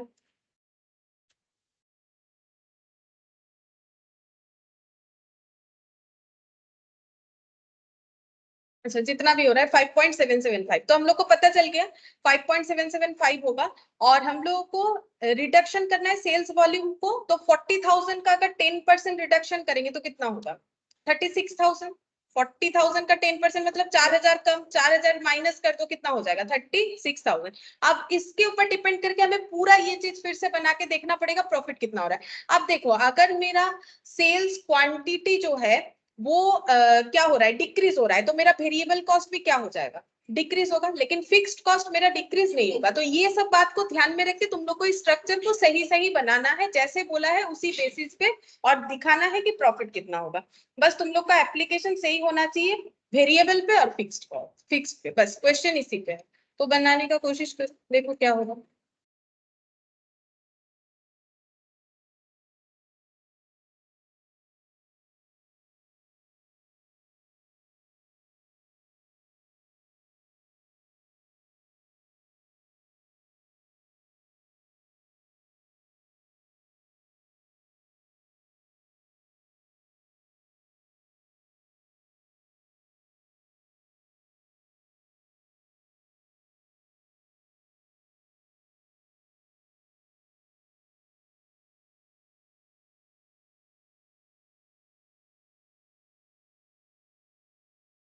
हाँ,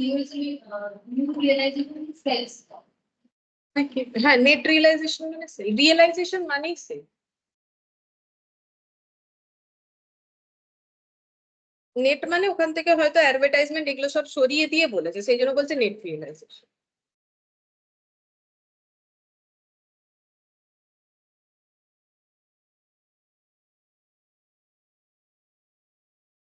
अच्छा देखो हम लोग कैसे प्रेजेंटेशन कर सकते हैं।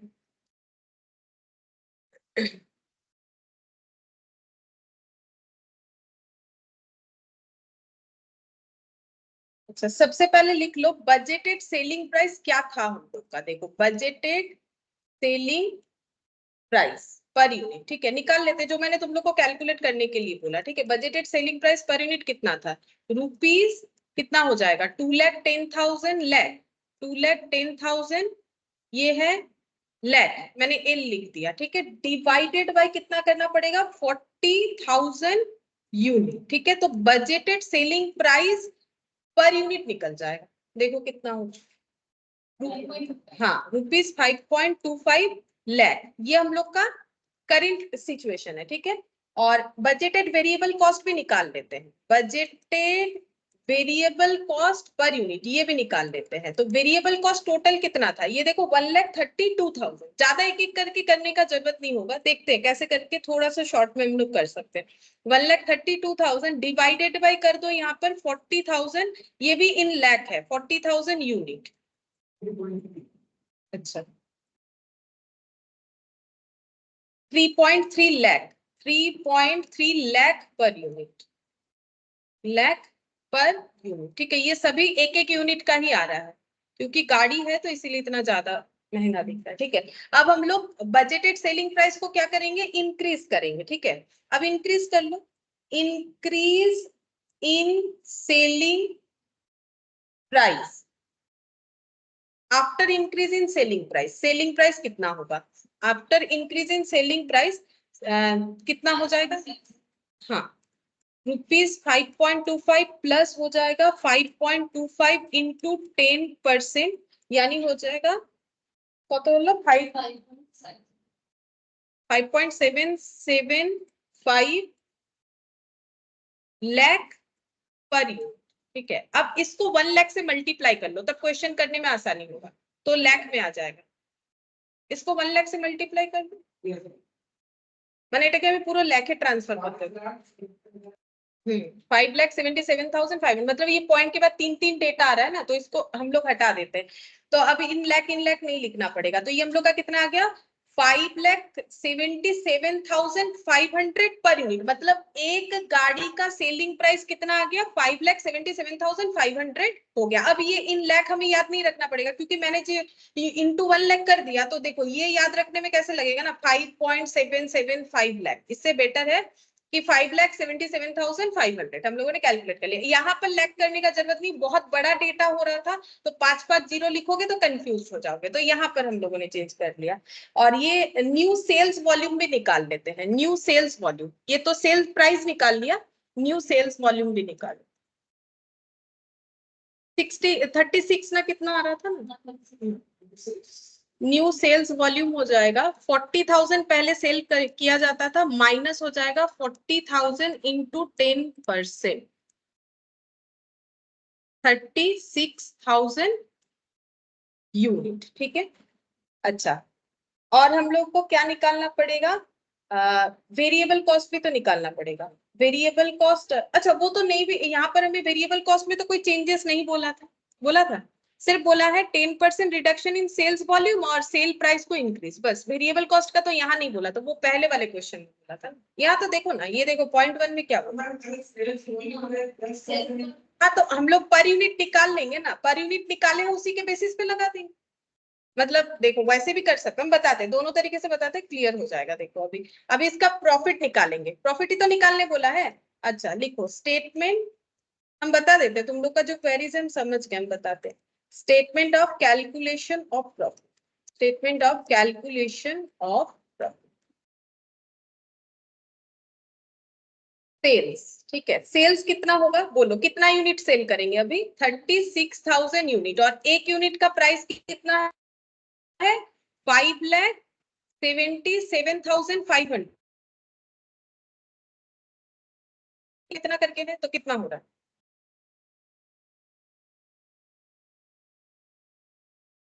काफी ज्यादा आ रहा है तो डिवाइडेड बाय लाख कर दो और यहाँ ऊपर इन लाख लिख दो। 2,07,000। अच्छा तो एक काम करो ना, ऐसे कर दो 36,000 इंटू वो तुम लोग का पॉइंट वाला ही कर दो, 5.775। कितना आ रहे आएगा? 20, हाँ ये लिख दो, ठीक है। अगर उसमें बहुत ज्यादा आ रहा है ना, 207900, ऊपर मैंने इन लाख लिख दिया। तो एक काम करो, इसको तुम लोग एक काम कर सकते हो, ये इन लाख अगर ऊपर लिख देते हो ना तो समझ में आ जाएगा कि इसके पीछे 5 जीरो है, तो ये पूरा नहीं भी लिखोगे तो भी चलेगा।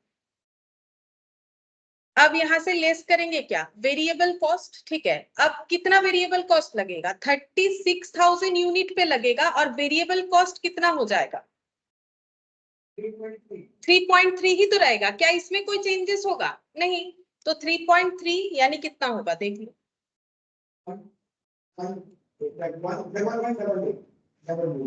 अच्छा 1,18,800 होगा, ठीक है। अब तुम लोग इसको 3 लाख, ये देखो ये जो 3.3 है इसको तुम लोग 3,30,000 भी लिख सकते हो, या 3.3 लिख के मल्टीप्लाई कर सकते हो, जैसा ठीक लगे, ठीक है।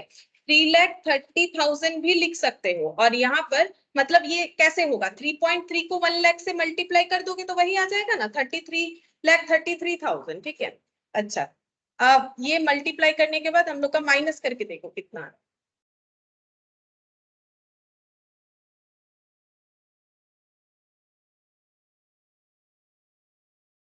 89,100।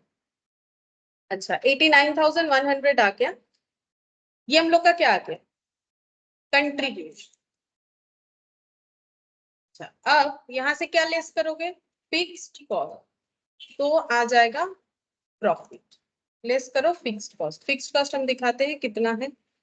ये देखो दो फिक्स्ड कॉस्ट, हाँ ये 60,750 लिखो। दोनों अलग अलग भी लिख सकते हो, एक साथ भी अगर लिख दोगे तो भी चलेगा।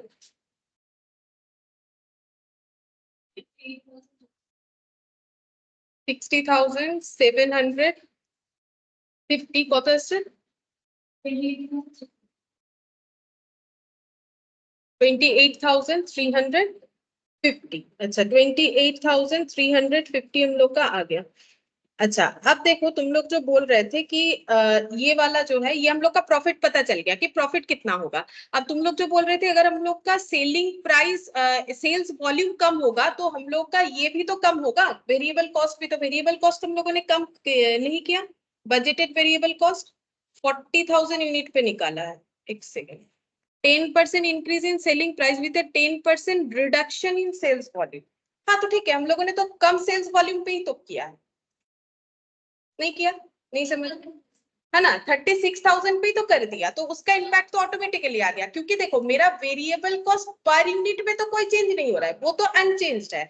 अब अगर मेरा सेल्स वॉल्यूम जो है कम होगा तो मेरा वेरिएबल कॉस्ट भी कम होगा, तो मैंने तो वॉल्यूम कम करके उसी पे लगाया है, तो उस पे लगा दो। अदरवाइज तुम लोग ऐसा कर सकते हो कि वेरिएबल कॉस्ट मेरा कितना आया था 40,000 के, उसमें ना ज्यादा मेहनत लगेगा, तुम लोग को हर एक पार्ट को फिर चेंज करना पड़ेगा।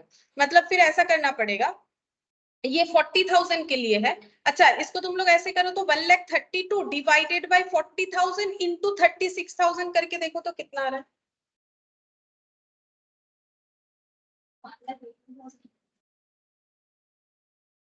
आ जाएगा दोनों ही केसेस में आएगा। अगर तुम लोग ऐसा नहीं करके देखो ऑल्टरनेट बताते, जैसे ऑन दैट मोमेंट दिमाग में आ जाता है कर सकते हो। देखो ऑल्टरनेट क्या कर सकते हैं।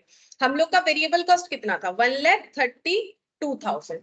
अच्छा कितने यूनिट के लिए था, 40,000। अभी कितना प्रोड्यूस कर रहे हो, 36,000। तो इसके लिए कितना होगा, ऐसा होगा। ऐसा भी कर सकते हो, जैसा दिमाग में आए, ठीक है। बस कंसेप्ट हमारा सही होना चाहिए। लेकिन मैंने यहाँ पर जो पहले अप्रोच किया उसमें मैंने क्या दिखाया कि मैंने तो वॉल्यूम कम कर दिया ना, मैंने तो सभी 36,000 पे ही लगाया, तो भी मेरा सेम ही आंसर आएगा। तुम लोग ऐसे भी कर सकते हो, अदरवाइज ऐसे भी कर सकते हो। या फिर और एक कंडीशन भी है, तुम लोग 1,32,000 को 10% से कम करके देखो तो कितना होता है। मतलब इसमें 10% से कम करके देखो कितना होता है।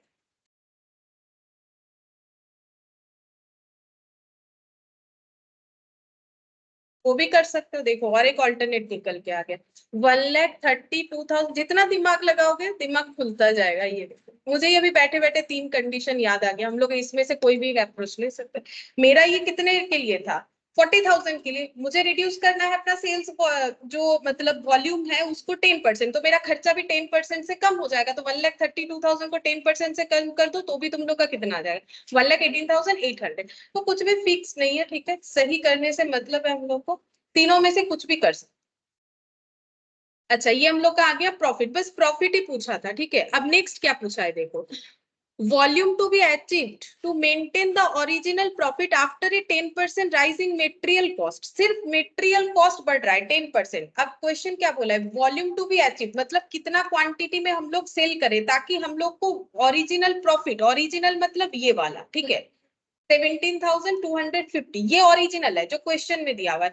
इस प्रॉफिट को ही अगर हम लोग मेंटेन करना चाहते हैं, लेकिन हम लोग का मेटेरियल का प्राइस कितना बढ़ गया है, 10%। सिर्फ मेटेरियल बढ़ा है और कुछ नहीं बढ़ा है। At the originally budgeted selling price per unit, लेकिन सेल कितने में करेंगे, जो मेरा बजटेड सेलिंग प्राइस था, यानी 5 पॉइंट कितना एक आया ना, अभी तुम लोग 40,000 से जो डिवाइड किए थे, हाँ वो होना चाहिए। तो ये देखो अलग अलग कंडीशन बोल दिया, सेलिंग प्राइस उतना ही रहेगा, प्रॉफिट भी इतना अचीव करना है, लेकिन मेटेरियल का कॉस्ट हम लोग का बढ़ जाएगा, तो हमें कितना यूनिट बेचना पड़ेगा ये फाइंड आउट करके तुम लोग को बताना। ये क्वेश्चन दिया।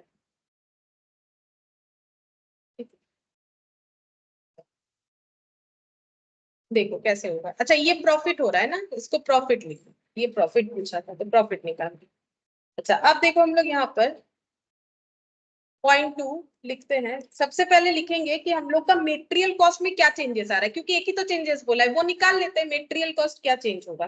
तो मेटेरियल कॉस्ट हम लोग का था कितना, 79,200। ये कितने यूनिट के लिए था, 40,000 यूनिट के लिए। अब यूनिट का चेक कर लेते हैं, तो यहाँ पर लिखो budgeted material cost per unit.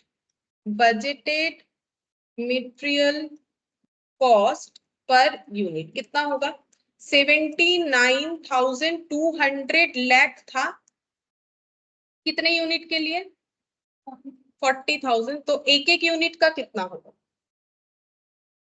एक एक यूनिट का कितना होगा, 1 पॉइंट कुछ आना, 1.9 लाख आ रहा है पर यूनिट, ठीक है। अच्छा अब इसमें 1.98 लाख। अब इसमें इंक्रीज करो, कितना बोला है इंक्रीज करने, 10%। 10% इंक्रीज करो, तो आफ्टर 10% इंक्रीज इन मेटेरियल कॉस्ट कितना हो जाएगा, आफ्टर 10, हाँ 2.178, 10% इंक्रीज इन मेटेरियल कॉस्ट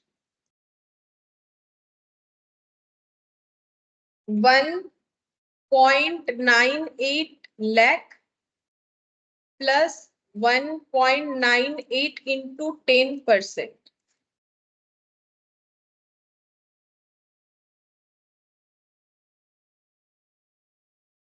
रुपीज 2.178 लाख आएगा। चेक कर लो एक बार, ठीक है।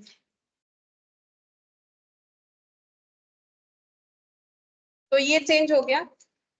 अब हम लोग को बोला है मेटेरियल कॉस्ट तो हम लोगों ने देख लिया। अब अगर हम लोग को वही सेल्स वॉल्यूम यूज करना है, सॉरी, अगर हम लोग को वही प्रॉफिट यूज करना है जो प्रॉफिट हम लोग पहले अर्न करते थे तो हमें कितना सेल करना पड़ेगा, मतलब तुम लोग मार्जिनल कॉस्ट का इक्वेशन लगाओ, जैसे क्या लिखोगे, sales minus variable cost minus fixed cost equal to क्या होगा, प्रॉफिट होगा, ठीक है।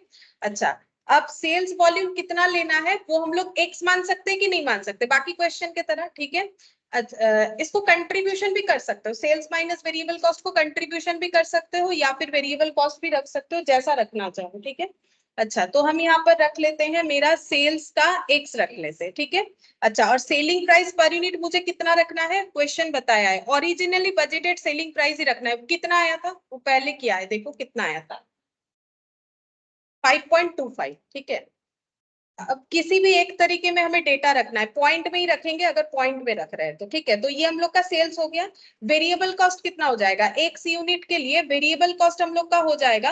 अब ये सबको पर यूनिट में निकालना पड़ेगा, ये देखो 1,32,000 था इंक्लूडिंग मेटेरियल, ठीक है। तो मेटेरियल को एक्सक्लूड करके देखेंगे कितना होता है, फिर डिवाइडेड बाई 40,000 करेंगे, मतलब देखो इसको 40,000 से डिवाइड कर सकते हो, इसको 40,000 से डिवाइड कर सकते हो, तो पर यूनिट मिल जाएगा। और ये दोनों per unit as it is रहेगा, मेटेरियल तो हम लोग निकाल चुके हैं, चेंज होने के बाद कितना हो रहा है, नहीं समझ में। ये सब तो 40,000 के लिए दिया हुआ है ना, तो अगर हम लोग इसको 40,000 से डिवाइड करेंगे तो हमें पर यूनिट नहीं मिलेगा। तो अभी तो हमारा यूनिट तो चेंज हो गया ना एक्स, तो हम लोग वेरिएबल कॉस्ट निकालेंगे, तो मेटेरियल उसमें क्या क्या आएगा वेरिएबल कॉस्ट में, ये देखो हम यहाँ पर दिखाते हैं, वेरिएबल कॉस्ट में हम लोग का क्या क्या आएगा, मेटेरियल आएगा, मेटेरियल कितना है 2.178 आ रहा है, ठीक है। अच्छा, सेम तरीके से तुम लोग को क्या निकालना पड़ेगा, लेबर और डायरेक्ट एक्सपेंस, तो लेबर कितना आएगा कैसे निकालोगे, ये जो है 15,600, उसमें तुम लोग को डिवाइड करना पड़ेगा कितना 40,000, तो देखो कितना आता है। लेकिन हम बोल रहे थे कि इंडिविजुअली नहीं निकाल के इससे मेटेरियल को हटा देते, टोटल जो आता उसको 40,000 से डिवाइड कर देते तो भी हो जाता, तो उसमें तुम लोग का मेहनत कम होता, बाकी तुम लोग इंडिविजुअली भी कर सकते, ऐसे भी कर सकते। तो देख लेते कितना आता, 15,600 डिवाइडेड बाई 40,000, देखो कितना आ गया 0.39, ठीक है, ये लेबर का हो गया। अच्छा, और direct expense 37,200 divided by 40,000,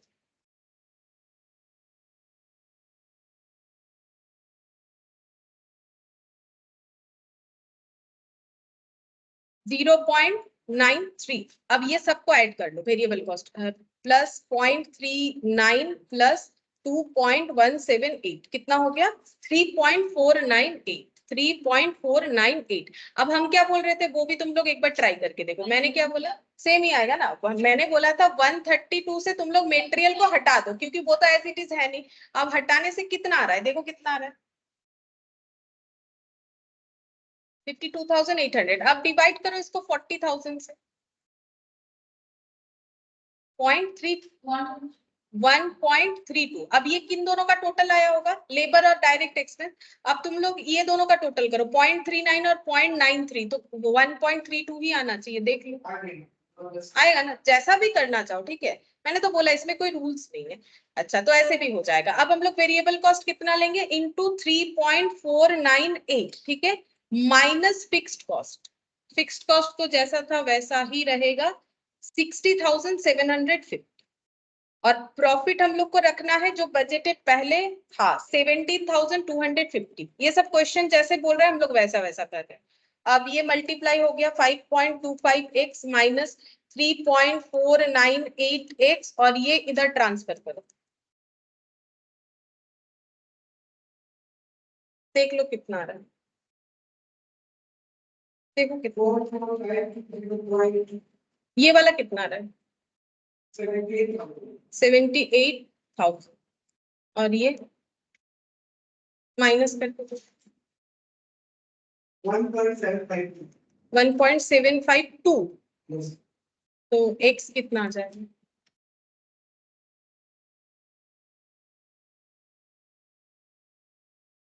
44,520, 44,521 unit होगा अप्रोक्सीमेट 20।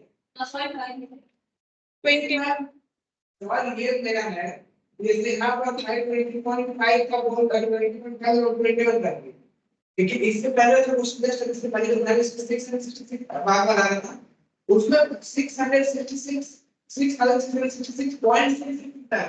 हाँ तो 7 कर सकते हैं, कर सकते, ठीक है कर सकते। इम्पैक्ट पड़ जाएगा। हाँ ठीक है, वो 1-2 रुपए के लिए कोई फर्क नहीं पड़ेगा, क्योंकि वो अगर हम लोग पॉइंट ले लेते हैं वैसे, तो फिर देखो एक्चुअली वैसे जब आता है तो मैंने बोला है ना, जब हमारा कंटिन्यूएशन फॉर्म में आएगा तो तुम लोग को 666.666 लेके पूरा क्वेश्चन करना पड़ेगा, उसका जो इम्पैक्ट आएगा वही तुम लोग को दिखाना पड़ेगा। लेकिन इसमें कैसे आ रहा है 70, ये देखो इसमें कैसे आ रहा है 78,000 डिवाइडेड बाई 1.752, तो इसमें कंटिन्यूएशन तो है लेकिन अलग अलग डेटा का है, तो हमें उसको चेंज कर लेना चाहिए। लेकिन अगर मेरा सेम डेटा का कंटिन्यूएशन है तो मेरा कैलकुलेशन ऑलवेज मुझे ऐसे रखना चाहिए 6666.66 करके जब तक चलेगा, ठीक है, तब तक का मुझे लेना पड़ेगा, इसी बेसिस पे मुझे चलना पड़ेगा। समझ में आया? ऐसे चलना पड़ेगा। और वो उसमें तुम लोग कैसे लिखोगे, उसमें तुम लोग इसके ऊपर ऐसे लिख सकते हो 6666 लिख के इसके ऊपर बार ऐसे लगा दो। बार का मतलब है कि यही चलते जा रहा है, ऐसे करके बार लगा दो, ठीक है, ये मतलब यही चलते जा रहा है। लेकिन ऐसे डेटा में हम लोग बार नहीं लगा सकते, क्यों? क्योंकि सेम कंटिन्यूएशन होना चाहिए, रेकरिंग सेम तरीके से होना चाहिए। अगर रेकरिंग सेम तरीके से होता है उसे अलग कंसिडर किया जाता है, और अगर रेकरिंग सेम तरीके से नहीं हो गया, अलग अलग डेटा में है, ये एक्चुअली इरेशनल नंबर हो गया, क्योंकि इसका जो रिकरिंग जा रहा है ना, ये इरेशनल नॉन रिपीटेड है। इरेशनल का मतलब जिसको हम लोग पी बाई क्यू फॉर्म में डिफाइन नहीं कर सकते, इसको नहीं कर पाएंगे पी बाई क्यू फॉर्म में डिफाइन, ठीक है, ये इरेशनल है। और ये जो है ये भी मेरा इरेशनल है, लेकिन हम लोग का ये कैसा है, ये इरेशनल हम लोग का, ये इरेशनल हम लोग का जो है मतलब इस तरीके से है, क्या बोलते हैं उसे, मतलब सेम तरीके से रिपीट हो रहा है, ठीक है, इरेशनल है लेकिन सेम तरीके से। और रैशनल क्या होता है, रैशनल का मतलब जिसे हम लोग exactly P by Q form में डिफाइन कर सकते हैं। जैसे मान लो कि 1/5, ठीक है, मतलब 1/5, ये देखो 1/5, 1 डिवाइडेड बाई 5, तो ये, अरे ये देखो 0.2। अब इसको हम लोग कैसे लिख सकते हैं 2/10, तो ये कितना हो गया 1/5, क्योंकि 0.2 के बाद और कुछ नहीं है ना, और इसको हम लोग exactly P by Q form में डिफाइन कर पा रहे हैं। लेकिन जैसे मान लो 1/3 है, ये 1/3 पी बाई क्यू फॉर्म तो है, लेकिन ये रैशनल नहीं है, इरेशनल है। क्यों बोलो, क्योंकि जब तुम लोग 1 डिवाइडेड बाई 3 लिखोगे, देखो क्या आता है, रुकता नहीं है, ये चलता, ये तो कैलकुलेटर का कैपेसिटी है, यहाँ अटक गया, लेकिन इसका कोई अंत नहीं है, ठीक है। तो 1/3 और 1/5 दोनों एक बात नहीं होता है। 1/3 मेरा पी बाई क्यू फॉर्म में जरूर है, लेकिन है वो इरेशनल नंबर, और 1/5 मेरा पी बाई क्यू फॉर्म में भी है और वो रैशनल भी है, लेकिन ये इरेशनल। इरेशनल इसीलिए क्योंकि इसका कोई मतलब, इसका कोई एंड नहीं है ना, इसीलिए मतलब बोलते हैं ना, जब कोई बेकार का बोलता है तो हम लोग क्या बोलते हैं, इरेशनल बात, मतलब जिसका कोई ये नहीं है। तो वैसे ही इसका हालत जो है इरेशनल है, इसका खत्म ही नहीं है, ये तो चलता ही जा रहा है, ठीक है, इसी। अच्छा, ये वाला देखो 16th नंबर वाला, ये भी वैसा ही है, देखो क्या बोला है, an Indian soft drink company is planning to establish a subsidiary company in Bhutan, ठीक है, इंडियन सॉफ्ट ड्रिंक कंपनी अपना सब्सिडियरी कंपनी भूटान में बनाना चाहती है, टू प्रोड्यूस मिनरल वाटर। तो इनका काम क्या है, मिनरल वाटर प्रोड्यूस करना, based on the estimated annual sales of 40,000 bottle of the mineral water. और ये क्या बोल रहा है, एनुअल सेल्स कितना है, 40,000 बॉटल उनको मिनरल वाटर बेचना है। Cost studies produce the following estimates for Bhutani subsidiary. अब भूटान में जो सब्सिडियरी कंपनी बनेगा उसको बनाने पे बनाने के बाद हम लोग जो मिनरल वाटर प्रोड्यूस करना स्टार्ट करेंगे, उस पे हमारा खर्चा कितना आएगा, बोल रहे हैं मेटेरियल का एनुअल कॉस्ट दे दिया है, सब देखो, लेबर का, फैक्ट्री ओवरहेड का, एडमिनिस्ट्रेशन का, और पास में बता दिया है कि कौन सा 100% वेरिएबल है, कौन सा कितना परसेंट वेरिएबल है। देखो ये पूरा ही हम लोग को वेरिएबल बता दिया है, तो मेटेरियल तो पूरा ही वेरिएबल है, लेबर बोल रहा है 80% वेरिएबल है, तो फिक्स्ड कितना होगा, ये 60% वेरिएबल है तो फिक्स कितना 40%, और ये 35 है तो कितना हो जाएगा 65, तो ये इतना फिक्स्ड है। अच्छा, अब देखते हैं आगे क्या बोल रहा है, यहाँ पर बोल रहा है the भूटानीज production will be sold by manufacturers representatives who will receive a commission of 8% of the sale price. बोल रहा है भूटान में जो प्रोडक्शन हो रहा है उसको बेचने के लिए हम लोगों ने एक रिप्रेजेंटेटिव को रखा है, जिसको कमीशन कितना देना पड़ेगा 8% ऑफ द सेल प्राइस, ठीक है। No portion of the Indian office expenses is to be allocated to the Bhutani subsidiary, मतलब बोल रहा है कि इंडिया में जो ऑफिस है उसका कोई भी खर्चा हम लोग वहां पे कंपनी पे एलोकेट नहीं करेंगे। यू आर रिक्वायर्ड टू, तो हमें क्या रिक्वायर्ड है, compute the sale price per bottle to enable the management to realise an estimated 10% profit on sales proceeds in Bhutan. Bhutan में जो हम लोग सेल कर रहे हैं उससे 10% प्रॉफिट कमा ले तो हमें सेल प्राइस कितना रखना पड़ेगा, तो सेल प्राइस फाइंड आउट करना है। क्वेश्चन समझ में आया? एकदम सिंपल सा क्वेश्चन दिया, मैथ्स के तरह ही होता है कॉस्ट, ठीक है। तो हम लोग को सेल प्राइस फाइंड आउट करना है। तो सेल प्राइस कैसे फाइंड आउट करोगे? देखो सेल का मतलब क्या होता है, तुम लोग को हिंट्स देते हैं, टोटल कॉस्ट प्लस क्या होता है, प्रॉफिट। अब टोटल कॉस्ट का डिटेल्स था ऊपर, अभी जो पढ़ के दिखा है, और प्रॉफिट तो पता है कितना प्रॉफिट करना है ऑन सेल प्रोसीड्स, और इसमें खर्चा और जुड़ेगा, ये देखो ये जो कमीशन, ठीक है, वो ऊपर नहीं दिया हुआ है ना, कमीशन देंगे ना, भूटान में जो काम करवाएंगे उनको कमीशन देना पड़ेगा। तो ये कौन सा कमीशन, देखो किस पे है, सेल प्राइस के ऊपर।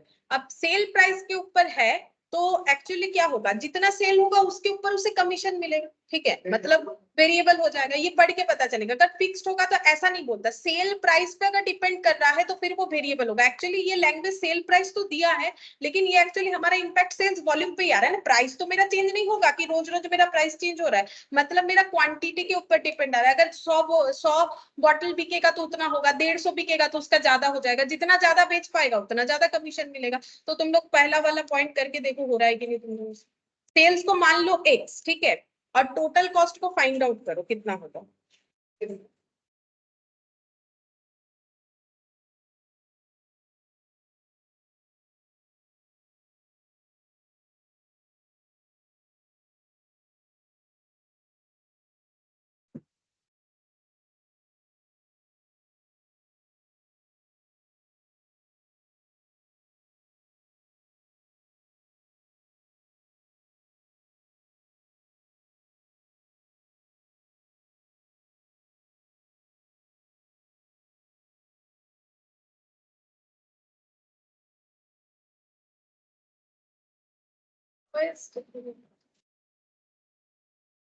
देखो क्वेश्चन नंबर 16 है।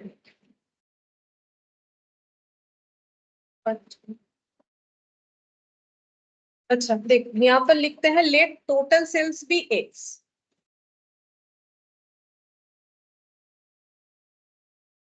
तो प्रॉफिट कितना कमाना है हम लोग को 10% ऑफ एक्स। ये क्वेश्चन हमें बता दिया है कि भूटान में जो सब्सिडियरी कंपनी है वहां पर हमें प्रॉफिट कमाना है 10% ऑन सेल्स बोला है, और सेल्स क्योंकि मैंने एक्स माना है तो 10% ऑन क्या हो जाएगा, एक्स हो जाएगा।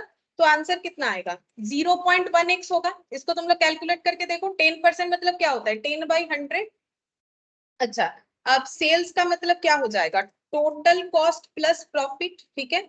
अच्छा हाँ, कमीशन इंक्लूड कर लेंगे इसमें। टोटल कॉस्ट कितना है,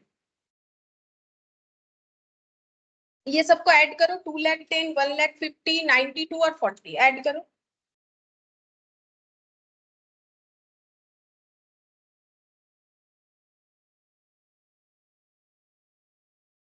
ठीक है, 4,92,000 प्लस कमीशन। कमीशन कितना बोला है, सेल्स पे 8%, ठीक है, बोला था ना, यहाँ देखो पॉइंट याद है, 8% ऑफ सेल्स। तो यहाँ पर लगाते हैं 8% ऑफ एक्स, और प्रॉफिट तो निकाल चुके हैं 0.1x। अब ये सबको सॉल्व करके तुम लोग को x मिल जाएगा -0.1x, और ये 8% मतलब कितना हो जाएगा 0.08x। अब देखो कितना होता है माइनस करने के बाद,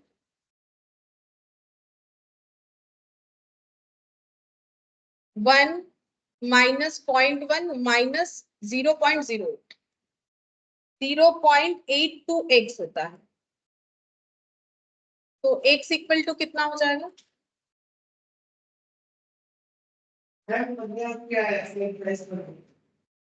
15 रुपये। अच्छा मेरा तो पूरा एक्स मतलब मैंने पूरा सेल्स वैल्यू ही निकाल लिया, 6 लगा दिया, ठीक है। अब प्रॉफिट निकालना है, बस यही बोला है फर्स्ट वाले क्वेश्चन में, यही बोला है हम लोग ओ सेल प्राइस पर बॉटल निकालने के लिए बोला है, ठीक है। तो सेल प्राइस पर बॉटल कितना हो जाएगा, डिवाइड कर दो 40,000 से।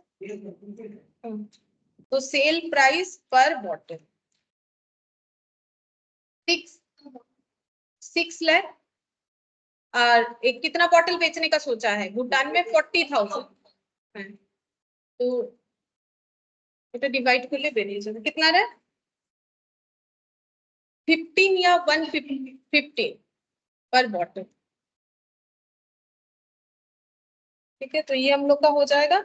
और नेक्स्ट तुम लोग को क्या बोला है वो तुम लोग होमवर्क ले लो। ये देखो ये बोला है compute the sale price per bottle to enable management to realise an estimated 10% profit on sales. अच्छा नहीं, यहाँ हम लोग को और एक चीज भी तो करना पड़ेगा। सेल प्राइस पर बॉटल तो हम लोगों ने निकाल लिया, यहाँ पर इस क्वेश्चन में और एक चीज भी तो करना पड़ेगा 10% प्रॉफिट ऑन, ये तो पूरा ही कर दिया, सॉरी सॉरी। अच्छा ये देखो calculate the break even point बोला है in rupees sale also in number of bottles for Bhutani subsidiary on assumption that the sale price is 14 per bottle.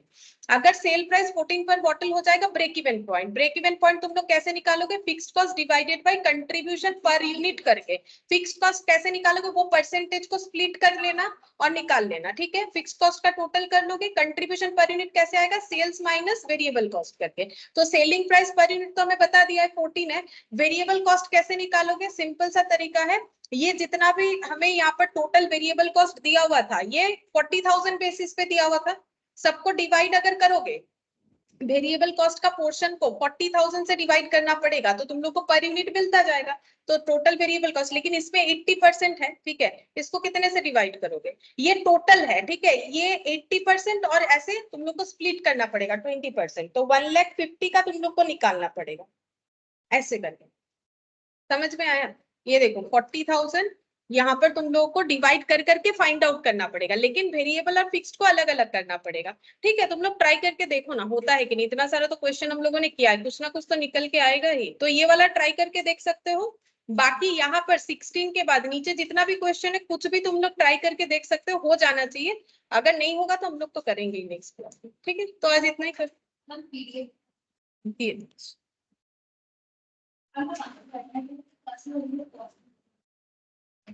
Costed class पाठन